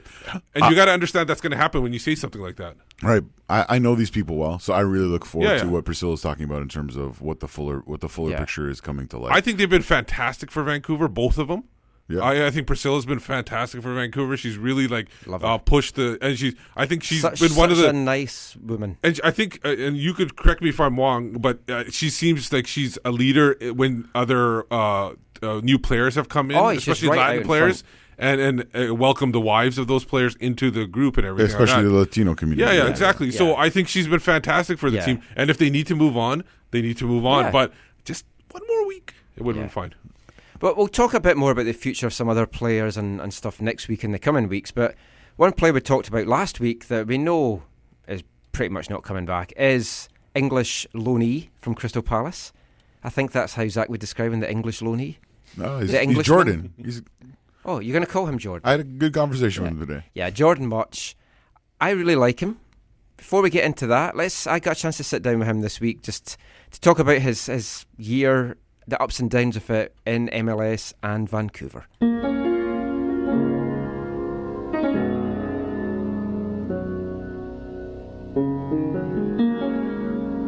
Don't think about it too much, too much, too much, too much.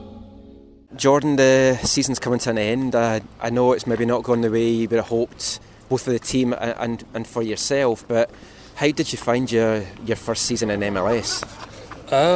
Overall, I've loved it. The experience as a whole, it's been a great experience. Unfortunate that I picked up a couple of injuries that kept me out a while. But in general, I've really enjoyed this experience. Now, with injuries you had, obviously you're training on grass, but you're playing on turf. You didn't really have lots of experience on turf, I don't think, when you came here, but do you put that down to maybe that's been an impact as to how it's been difficult for you to keep fit here? Not necessarily, no. I had the opportunity to work with Rick Celebrini and Bergie, who have been first class, as well as Polly and all the backroom staff in the sports science. So I've had the best possible care as well, which has been unbelievable. But I wouldn't put it down to surfaces or anything like that. It's just you can never put your finger on anything. It's all different things that could be possible for why. I mean, the injury is obviously very unfortunate, and both times you seem to just be finding your groove, and then the injuries hit and you seem to be finding it again as the season's just finished. And has it given you a taste that, I know the future's all up in the air just now, but would you like to stay over here, not whether here or another club, or are you just keeping all your options open just now? Yeah, obviously I feel when I'm fully fit I can bring a lot to any team. And obviously that hasn't happened this year. I've had it impact in small doses, but the MLS in general, where I'm going to go next, I'm not too sure at the minute. It depends, which is the best opportunity for me. After the season finishes, I'll spend a little bit of time with my family back in London, and then I'll see what the next opportunity is. But I'm sure that I'm going to be open-minded with all opportunities that do arise, and I'll see where that one takes me. How much kind of contact did you have with Palace when you were here? Did they monitor you? Did they ask how you're getting on? Have they kind of talked to you about where you fit in with them? To be honest, no. I've had a text here and there, but I don't think Palace are too concerned with what I'm doing right now. I think they've got their own like agendas with things. I'm happy being left alone anyway. I've been looked after very, very well by Vancouver. The professionalism here that they bring, everyone who works here. Obviously, Carl and his staff bringing me here was brilliant. They've been brilliant with me the whole time. So I've enjoyed every bit of time here. And you got your goal at the weekend, and a cracker of a goal. When you look back at your time, is that maybe would you say that's your highlight of your time in MLS, or what other moments stand out for you in the games that you've played here? Yeah, obviously it's nice to score any goal. I'll take a tap in every day of the week. But the time in the MLS has been great. The experience of playing at different stadiums, travelling to different cities, playing with all my teammates here that have been unbelievable. And like I said, just Vancouver franchise itself, everyone who works here for the club it's been really, really, really good. When I first spoke to you when you came here, you wanted the experience, you wanted to go to all these cities. You'd seen some when you were here with Palace before. Out of the places that you've travelled and the stadiums that you've played in, what's been your favourite one?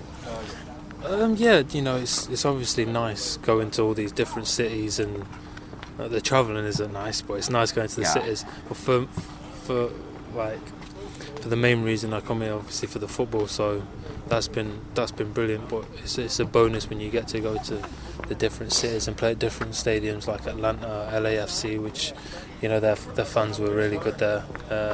So it's just that extra bonus of going to these different places and getting the chance to experience all them different like cities and cultures. Have you had guys from England or the UK just like asking what it's like over here and kind of sounding you out if they're interested? Yeah, my friend who just moved to Real Salt Lake, Nedum Manua, who I played with at QPR. Before he came, he was asking, how it was. He had opportunities in the UK for good teams to still play, but he wanted to, take a different step towards things, and he's moved to Real Salt Lake and took that step for a different lifestyle, different culture of playing. So, I've had a couple of people that have asked me about it. That's great. Thank you so much. It's been fun seeing you this year. Good luck wherever the future takes you, and maybe we'll see you back here one day. That's brilliant. That's great. Cheers, man.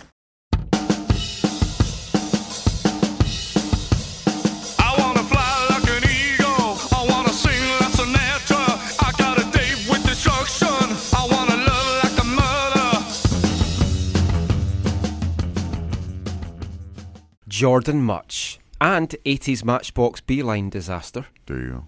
Rise of the Eagle. This guy I got to say, I got to talk to Mutch today. I like Jordon. He's clearly not going to be back next season.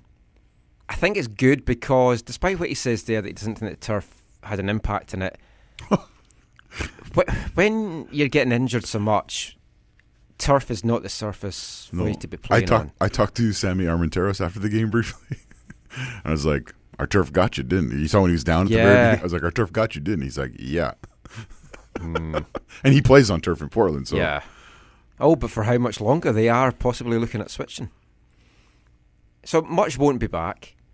Good luck to him wherever he goes. I was sceptical about him coming in. I didn't think he would add a lot to the team. I think he's shown in glimpses the quality that he's got. He reads the game better than a lot of the North American players. And that is something which we've lacked a lot. But if you don't stay healthy, it's not any good. I think if he goes back to England, he'll be all right. Championship, possibly. Now, I've called for blowing up the squad. Not literally. A lot of new coaches like to come in and do a complete rebuild. When you see us, though, just like 2 points, 3 points away from the playoffs, it kind of feels that we're close, but the gap feels that we're not. Do you feel it is needing a lot done? Or going back to what we played initially, about, is there a good core to build around? It doesn't feel like there is. No. Like you already said, like a lot of players are going to be leaving. And even though a lot of them weren't as vocal as others, it will be because there's a new coach. I mean, this won't be the person who brought them in. And so, and then some of them will move on because it's time for them to move on. So I think there'll be drastic changes. I think it could be close to what happened last year, which was crazy. It could be even more than last year. Which was a massive rebuild and our best ever squad. I think you got 3 to 4 players they need to keep from like the starting 11 that are capable, because you need some kind of chemistry.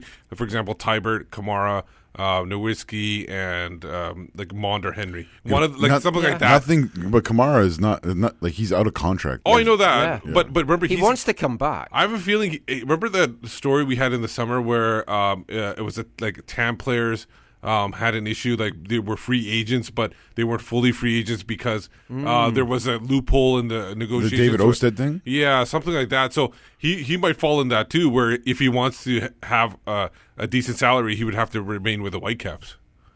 So I don't know this for sure, but I remember it depends on the kind of TAM they use on him. Yeah, too. the article focused a lot on the sporting Kent City, like Graham Susi and some of those guys. Now the proof's going to be on the pitch. But a lot is pointing towards a heavier focus on youth next year. We're going to have Michael Baldissimo, Theo Bayer, David Norman and Simon Colyn on the squad.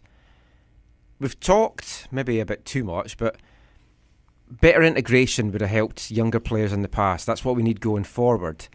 Everything, especially comments from Dalrymple recently, it kind of points that that's what's going to happen and what is needed to happen. Now, Simon Colyn impressed today in his brief cameo appearance, 4 minutes he got.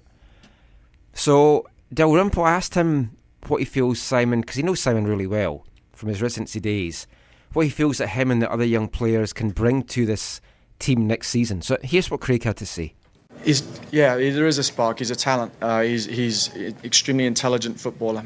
He's not Alphonso, and we don't want him to be Alphonso. He's Simon Colyn, and he has different qualities. He's physically not where Alphonso was when Alphonso came into the group. He needs a little bit more maturation and time, but his intelligence on the field. The senior players were begging me to get him into not just today's game but earlier games, because they see real talent in him and real belief. And there's more Simon Colyns in the pipeline. And the future over the next 5 to 10 years for the young players coming through the system is very bright. We just got to make sure we give them opportunities.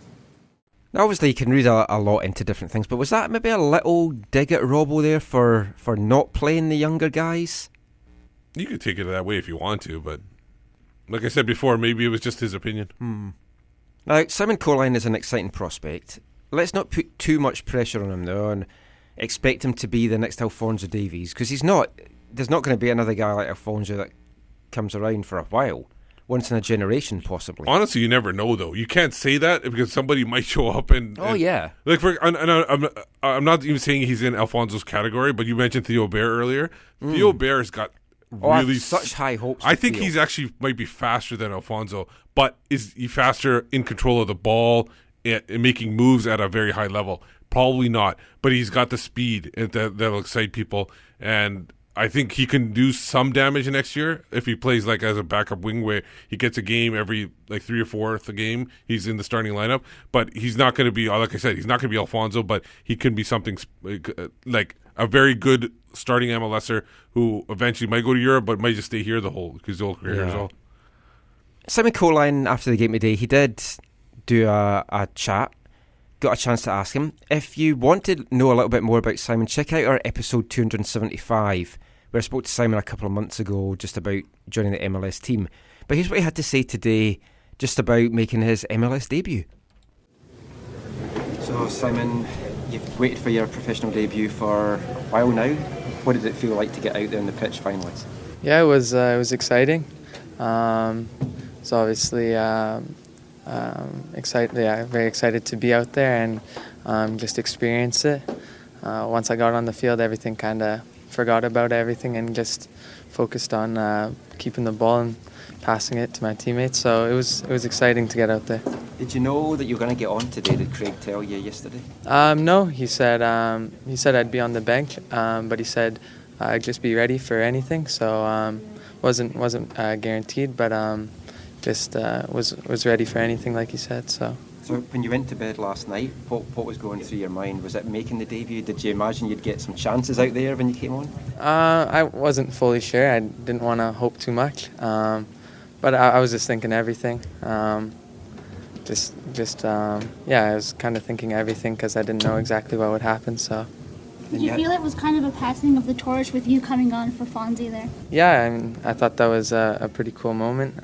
Obviously, he was what I was, or he is what I am a couple years ago. So it's obviously something I aspire to be like him. So it was a cool moment, I think. And Craig was saying that the players were really lobbying for you to get into some games, get some minutes. How much does that mean to you, to know that the players are wanting to see you out there on the pitch? Yeah, it means a lot. It means they're with me and they're behind me, which helps me because can be like a little bit nerve-wracking sometimes. But they're always there helping me and pushing me, so it's good.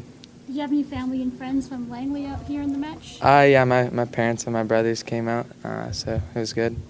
One-on-one with Jeff Attinella, what were you thinking? To go around him or go over top of him, and I got mixed in the middle, so didn't work out too well. But yeah, I mean, that's it.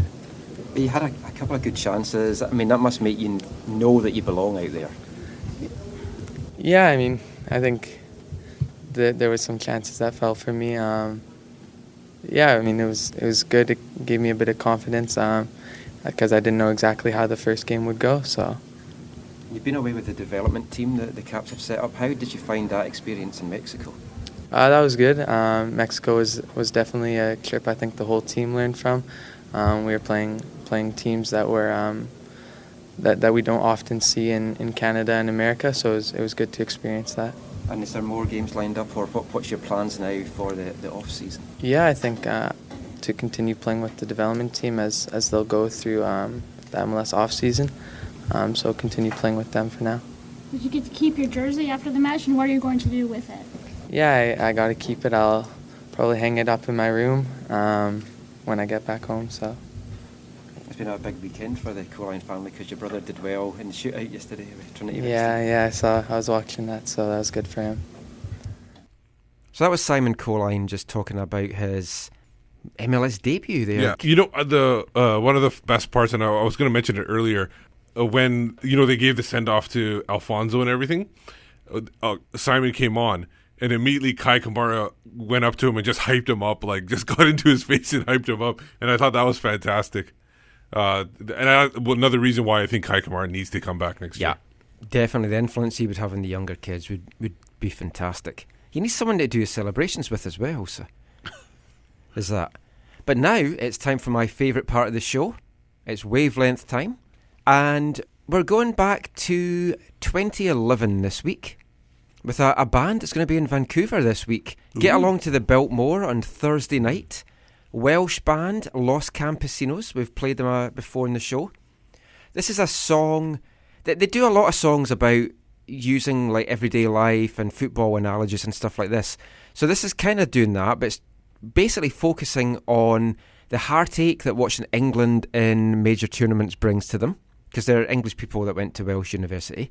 And this is called, and it's maybe very apt for how some folk are feeling about the Whitecaps right now, Every Defeat, a Divorce.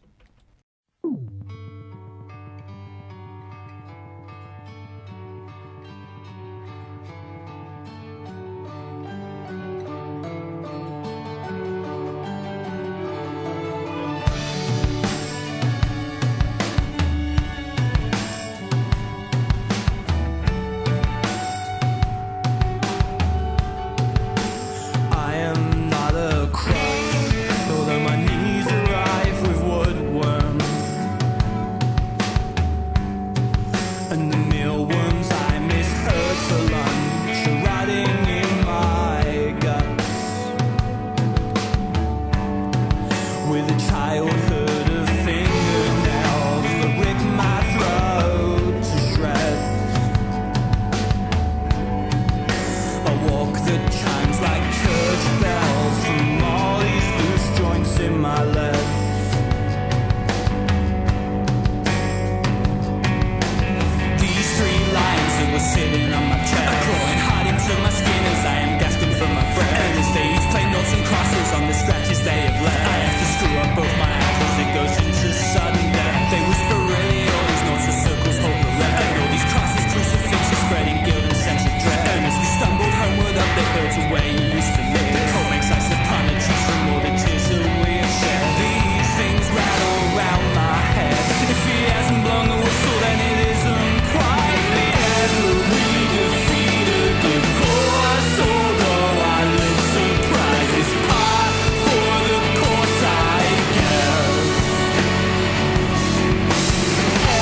Some family photograph always floats to the top, like a beaming bloated corpse, though having been made up.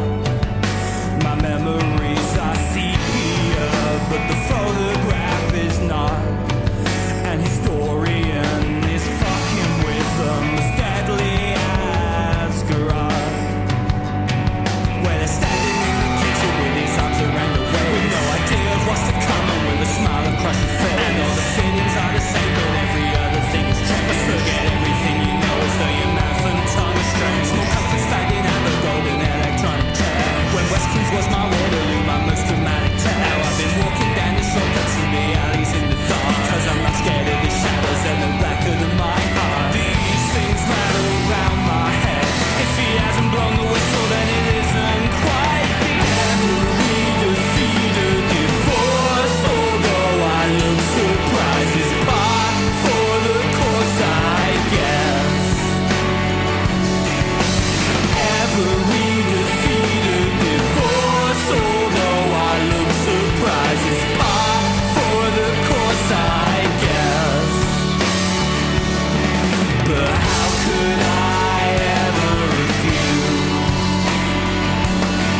I feel like I lose when I lose, and I don't even know now what I thought I knew then. You can lead a horse to water, but it won't drown itself.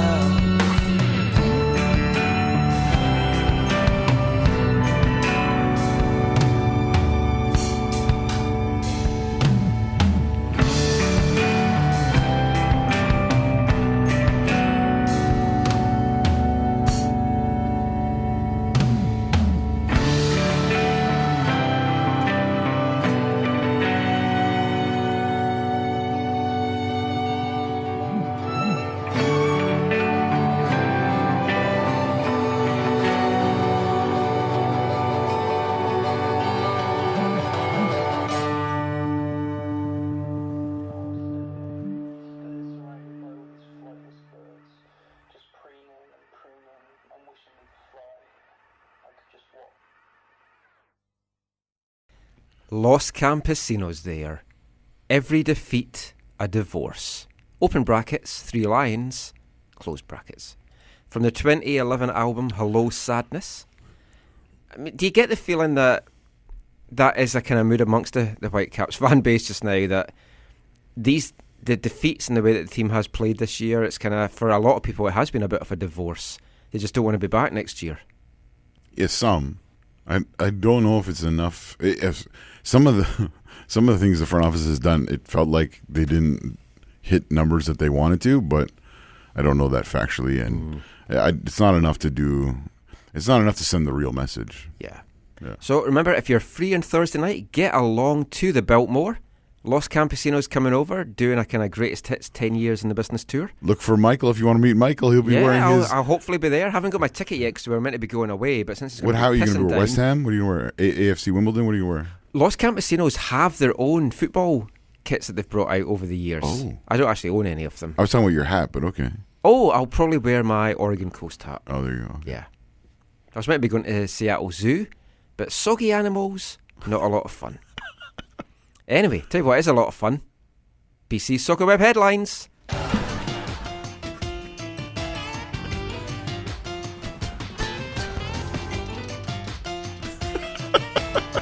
I was wondering why there was no music and I hadn't got my headphones on, that was why. I was like, oh no, Steve's messed up again. But anyway, you are listening to BC Soccer Web headlines. No, that's not what I used to say. What did I say? Oh yeah, it's time now for BC Soccer Web headlines. BC Soccer Web headlines, your one-stop site for local, national and international news and links. Make it part of your daily routine. Check out bcsoccerweb.com. My mind has gone. It's late. I think because you're sitting down. Usually I'm you're standing down. up. I think that's... I'm on cough medication. I think it's all kicked in a little bit too Maradona, much. is that you? Yeah. Anyway, what caught your eye this week, Steve? Couple of follow-ups. First of all, FIFA puts new tournaments on hold due to European opposition. Apparently there was a $25 billion overhaul of some World Soccer competitions, but it's kind of been...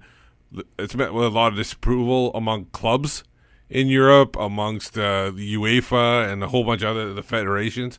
I'll go over a couple of these examples. One was to replace the Confederations Cup, and they were going to go from 8 to 24 teams, somewhere around there. It was going to be over 18 days. It was going to be played the year before the World Cup, obviously. Because folk love the Confederations Cup. That's like a World Cup 2014. They're clamoring to get more of that. They wanted to do an expanded Club World Cup. They were gonna obviously, like I said, so it's gonna be more than the 7 teams. I think it's 7 teams right now. I think it's 8. 8, okay, or 7 with the plane. Yeah. Because folk love the Club World Cup. They're clamoring for more of that. So they expanded, and they were gonna move it to July and August. Yeah, which the clubs opposed because that kills their trips to Asia and the US, which is profitable for them. Money making. And it's not like players need to rest during July or they're robots. Yeah, and then they want to expand obviously to make it a World Nations League instead of just a UEFA and. Because people love the Nations League. It's like they're clamoring for more of that. Another news, a promise kept by Manchester United for once. Thai Cave Boys were flown over to Manchester. They were able to take the game in today against Everton. Also, they provided another miracle. They put a smile on Jose Mourinho's face when they met him yesterday. Oh. Yeah. The new Whitecaps manager. Yeah, right. Please no. Oh, I'd love that. That would be so good. Respect. I bet you he wants a chocolate digestive. Great story in the lower leagues. Dulwich Hamlet is returning. Dulwich, sorry. Whatever. The Nation League South Club announced they will return to their Champions Hill ground. Champions Hill ground in South London after being exiled for 8 months. Apparently, they were able to reach an agreement with Southwark Council and March by Meadows Partners. They're American-based property investment group. Yeah. The company, the American company, claimed, and this is the reason they were kicked out, that they owed £120,000 in rent. Yes. And they also barred them from using their name and their logo. Yep. They filed copyright suits against it. Now the council, holding up to the mic here. Yeah. As Dulwich Hamlet Supporters Trust. And also the council was basically kept getting in the way of that investing company and stopping them from being able to do anything. Well, the original plan, which helped. When the investment company bought Champion Hill, and Champion Hill, Dulwich Hamlet have played there since 2012. No, 1912. Wrong century. They've played there since 1912. 2012, no one would care. But they've been there since 1912. And the plan was we're going to move the pitch, and it was going to allow Meadow to build new properties, and you'd have the stadium and new houses. Then the council blocked that, and then there was a whole argument between Meadow and the council. So the council then took all the bar takings and all the concession takings, so Dulwich Hamlet couldn't make any money. So that's why they were due rent, because they had no money to pay the rent. And then the council were going to do a compulsory purchase order of Meadow to give it back to the football club. So eventually that forced all the parties to get around. They signed an 18-month lease, and it's going to have a rolling 1-year lease on the top of it. Fantastic stuff. I've been a member of Dulwich Hamlet Supporters Trust for a couple of years now. What's your number? I don't know if it's got a number, actually. Let me have a look. Just great radio, this. No, it's proof that you actually have the card right there with the sounds. Yeah, it doesn't have a number on it. Oh, well, then no proof. But, yeah, so I was meant to go to it last time I was over, but the game got called off because of the bad weather. Oh. I need to stop going over in January and February. Yeah, I don't know why you keep saying that. If people want more info, there's some really short articles out there they can read. Yeah, and some really, really long ones as well. But definitely, follow Dulwich Hamlet on YouTube. They get the games up on a Sunday. It's like 15, 16 minutes of highlights. It's great stuff. Been watching it all season long. Yeah, check them out. Great team. FIFA rankings came in. Belgium is up top. England is into 5th, apparently. I don't know why they would mention that. But for Canada, they moved up 3 spots to 76th. Should be more. They're 8th in CONCACAF. They're 2 spots. The people who are ahead of them are El Salvador and Panama, and they're at 70th, both of them. So they're only 6 spots behind being able to be in the top 6. If they can beat these 2 countries in this next match, that should give them 2 victories. They're sandwiched right now in between China and Zambia. On other news, IFAB is considering doing away with stoppage time substitutions. They believe that majority of them are taking place in the second half of stoppage time, are not injury related, and are solely made as time wasting tactic. Way to go, figuring that out. They also say nearly a quarter of all substitutions came during the second half stoppage time, a 14% increase since 2011-2012. And they have another potential change is where they have players leave the field at the closest touchline instead of walking the fourth official. Totally be in favour of that because it's ridiculous. And they also are talking about the away goal rule. We talked about it before, eliminating that. For two-leg finals or semifinals or whatever. So what do you guys think about that? Do you think it's really going to have an effect? Because the problem is, how can you prove somebody's not injured? Oh, and also the ref's meant to add time on anyway for the substitution. So, some sad news in England. Leicester City owner Vishay Sirivaddhanaprabha that he can nail. Yeah, well, so I'm from Asia. I guess I have some kind of Dulwich Hamlet, no. But it's sad news. They passed away in a helicopter crash. The helicopter actually took off, and it normally does, from the middle of the field. Yeah. And then it was on BT Sport. You saw it. I saw it. I saw it taking off, and then you can hear the little bit of a bang while they're talking. They announced it a couple minutes later. It crashed in the parking lot, the club parking lot, where the players would normally park and everything. Absolutely amazing that no one on the ground was injured. Yeah, and then it was a fireball. And the crazy thing is, after, even when they're announcing it, you could see people like staff members on the pitch running around. You can see it in the background what's going on. So it's really sad. Yeah, he seemed really beloved. Yeah, and he'd done so much for that club since he bought the team in 2010. I think it was for £50 million. 39 million. Oh, 50 million US. That's right. Oh, yeah. And then led them in 6 years to the Premier League title at 5,000 to 1 odds. Captured the world's imagination. Yeah. Like a lot of chairmen, especially these foreign ones that come over to the UK, they get a bit of a bad rep. They're just in it for the money, the fame, the publicity. This guy did so much for this club. He invested in local hospitals. Yeah, the players loved him. The fans loved him. And it's just such a big loss. We recently got an honorary doctorate from the local university too. And it wasn't just him as well. There was 4 others killed. The pilot. They haven't announced. Oh no, they it, have now. No, they have. I was looking for that earlier too. Pilot, a passenger who was the pilot's girlfriend, who was also another pilot, and 2 of the assistants of the chairman as well. Oh, his personal assistants. Oh, okay. Yeah, sad news really, there. Really sad. Coming back to North America, MLS is going to be giving possible new advertisement space on the kits in 2020. They're going to be approving a 4-year pilot program where they'll be able to put a sponsor where the MLS symbol usually is, and to replace that with a sponsor. That should be quite cheap. We might be able to get AFTN on them. You could try, for sure. So this league where multiple teams in their league that don't have jersey sponsors on the front are going to get sponsors on the sleeves. Yeah, but there is one caveat. They do have to have that front sponsor in order to get the sleeve sponsor. So they will have to do that. So if they don't have the sponsor on the chest, they won't get it on the sleeve. Yeah, so the Bundesliga has been doing this year with sleeve sponsors. Yeah, where they used to they only have the league logo on the one side, whereas the MLS has kind of done like the Premier League where you have it on both sides. So they'll get rid of it on one, and I think on the other sleeve they have the country's flag, right, or something like that. No, not anymore. Oh, they got rid of that? I can't believe there was an uproar over that. My personal hope is that the Whitecaps do this properly. Get End Clothing, endclothing.com. They're a globally sourced menswear brand. So you'll have Bell in the front, End on your sleeve. Bell it. Get Terry Dunfield to promote it or something.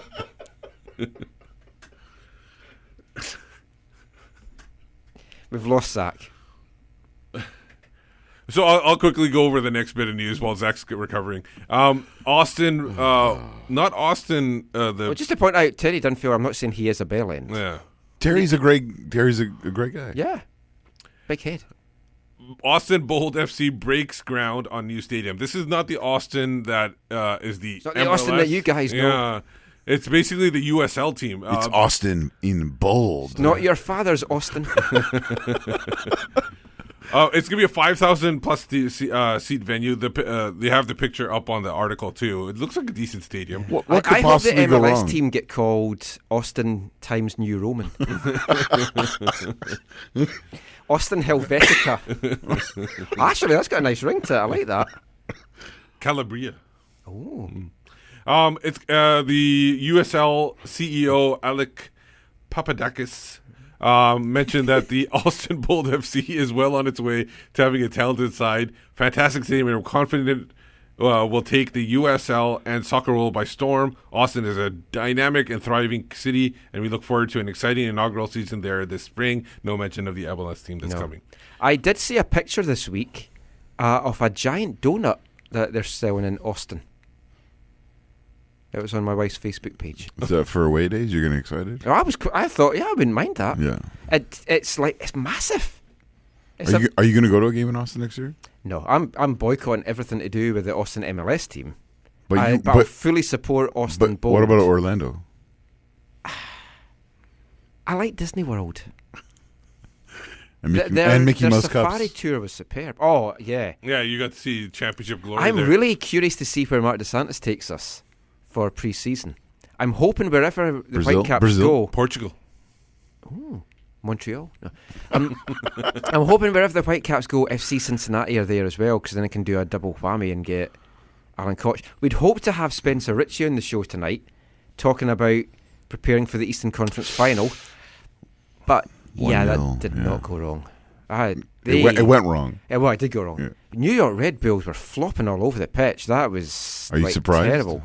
Maybe they didn't have their Red Bull. They didn't give them wings. Oh, yeah. Missing out. Dead Bull.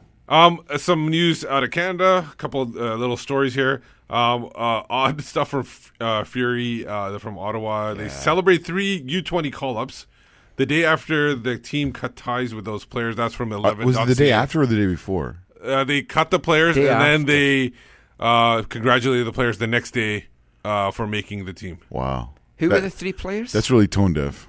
Odanija Reed, Daniel Kanumbe, and Clement Baya. Well, that shut me up. Yeah. Okay, and last story, University scout Mark Rogers details. I thought I'd throw you guys one. Mark Ted Rogers, as everybody knows him, details process for inaugural CPLU sports draft, which is actually coming up really fast now. Yes. He's apparently been the scout all this time, and nobody told us. November 12th, up here at UBC. Yeah. We will be at it. We'll be at a draft. Yeah. I'm hoping to host it. Okay, so a quote from him. I'm commentating on the National, but AFTN is a broadcasting team for the Nationals. So. Yeah, makes sense. It's a deliberate process where players don't have to choose to leave university to play as a professional. It becomes part of their development, which is quite different from other drafts in North America. What he's done is, because he's seen a lot of teams, he's scouted and he's kind of created a list for the coaches to go on. Has he checked it twice? I guess so. And I think it's similar to, like, in hockey, they have a central scouting bureau where they have scouts check and they kind of provide the list, and the teams can go off that list and kind of deviate a little bit here and there and kind of get a different eye on the team. And obviously these coaches, didn't have time to scout everybody anyway, so they had to do this quickly. A couple of bad things about it. It doesn't obviously encompass the SFU players because NCAA rules wouldn't allow this to happen. But the great thing about it is the fact that there's guys that would maybe be tempted to try their hand at pro and give up their college career and their degrees. And you know how fickle the football industry is, and you don't know that they're going to really make it. So this gives them the chance, initially, to have the best of both worlds. And you might see guys like Tommy Gardner, who's in his rookie season here at UBC, can go and play CPL and then come back, probably miss the start of the Canada West season, but he'll be here for the crunch games and then into the Nationals and stuff. So it's a great thing, and I hope they work a lot closely with the colleges, the guys that's coming through, the guys that maybe aren't in college just now, to give them a chance to go and get degrees as well. So last little bit, if you don't mind, since we're way over anyways, do you want to play a little game? Okay. Quick game. MLS. Do you want to play a game? MLS revealed the top 25 jerseys sold this year. Okay. And so I was thinking you guys go back and forth. By player, not by club. By player. Oh. Okay. Because that would have been really easy. Yeah. So if you guys want to go back and forth and name it, and whoever doesn't name obviously loses. So we've just to pick someone that was in the top 25. You want to do top 25 or top 10? No, top 25. Top 10. No, 25. Come on. Live a little. It's late. Okay, go for it. You can cut this out afterwards. Okay, anyway. who's going to go first? You go first. Okay, I'll go. Zlatan Ibrahimovic. Yeah, he was number 1. Wayne Rooney. Wayne Rooney was number 4. Ooh. Bastian Schweinsteiger. Number 6. And I feel like Zach, that was pretty insulting that you didn't name him first. Oh, I'm sorry. Turn in your Bayern Munich card. I will go with Carlos Vela. Carlos Vela is number 2. Oh, I'm quite surprised by that. Well, LAFC, they not a lot of jerseys. First year they sold jerseys, right? That's true. Yeah. Joseph Martinez. Number 3. You guys are nailing now that. that I'm really surprised at. I thought he'd be down in the 20s or something. No, but again, Atlanta. Yeah. Right? Miguel Amaron. Number 5. So you guys already hit the top 5 out. And 6. Top 6. Oh, top 6, right? Wow. In order almost. Now it's going to be tough. I'm gonna take a gamble here, and Ola Kamara. Ola Kamara has just ended this game. Oh wait, I gotta get one right. Oh yeah, good. Yeah, that's right. You do have to. Okay, get one. let me guess. I will guess with Sebastian Giovinco. And Sebastian Giovinco is where is he? Oh, number 8. I was gonna go with Bradley. Bradley, I think you would have been out of luck too. Oh, unless you're talking about Bradley Phillips. Oh no! No, he was talking Michael Bradley. Yeah, Michael Bradley's not in the top 25. Is Piatti on there? Who's Piatti? Oh, Valeri's going to be on there. Yeah, Valeri's there. Yeah. You got Nagbe, DeSantos, Barca. Nagbe doesn't even start. Dempsey's number 9. Johnny Russell. I bought 1,000 of them. So. Graham Zusi's 21. Huh. Still. older. Alphonso Davies, number 17. Oh, I didn't think any Whitecaps would be on it. No, Davies is 17. I thought Effie Juarez maybe, but well, we've got a big Mexican population here. So that's headlines. Oh. Breck Shea, where did he feature? 320. Are you serious? No, of course not. Only the top 25. He made the top 25 because a certain number of people wore it. And it went over the permitted thing, so he earned himself a top 25 jersey contract. Oh, Michael. Oh, that was good. I think that's a good way to end the show. I think so. I should sit down more often. I'm funnier when I sit down. You are. Less dancing, too. Yeah. That's a drawback. I'm drained. Yeah, I'm tired. Yeah. I hope the roads are drained as we try and drive home.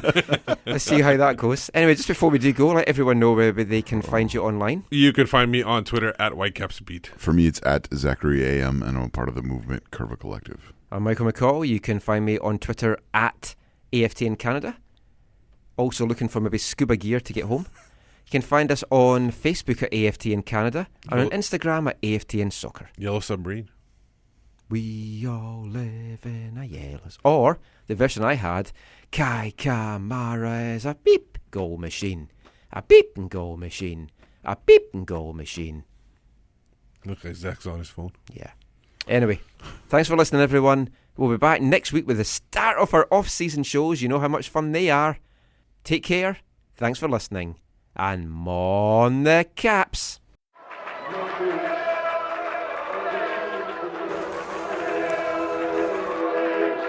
Going to your first match is an experience you never forget. The atmosphere of what's going on around the pitch looks beautiful, and you always look and go, wow, I'd love to play here one day. If you get the bug, it's going to stay with you for life.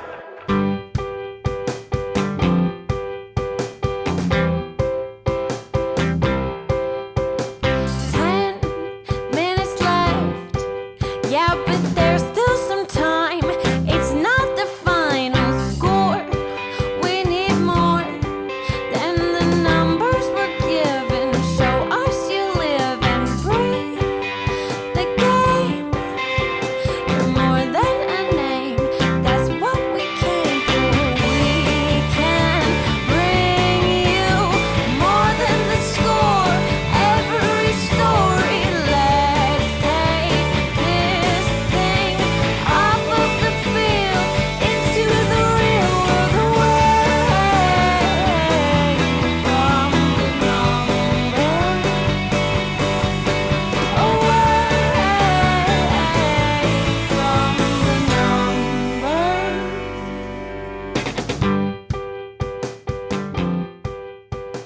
AFTN.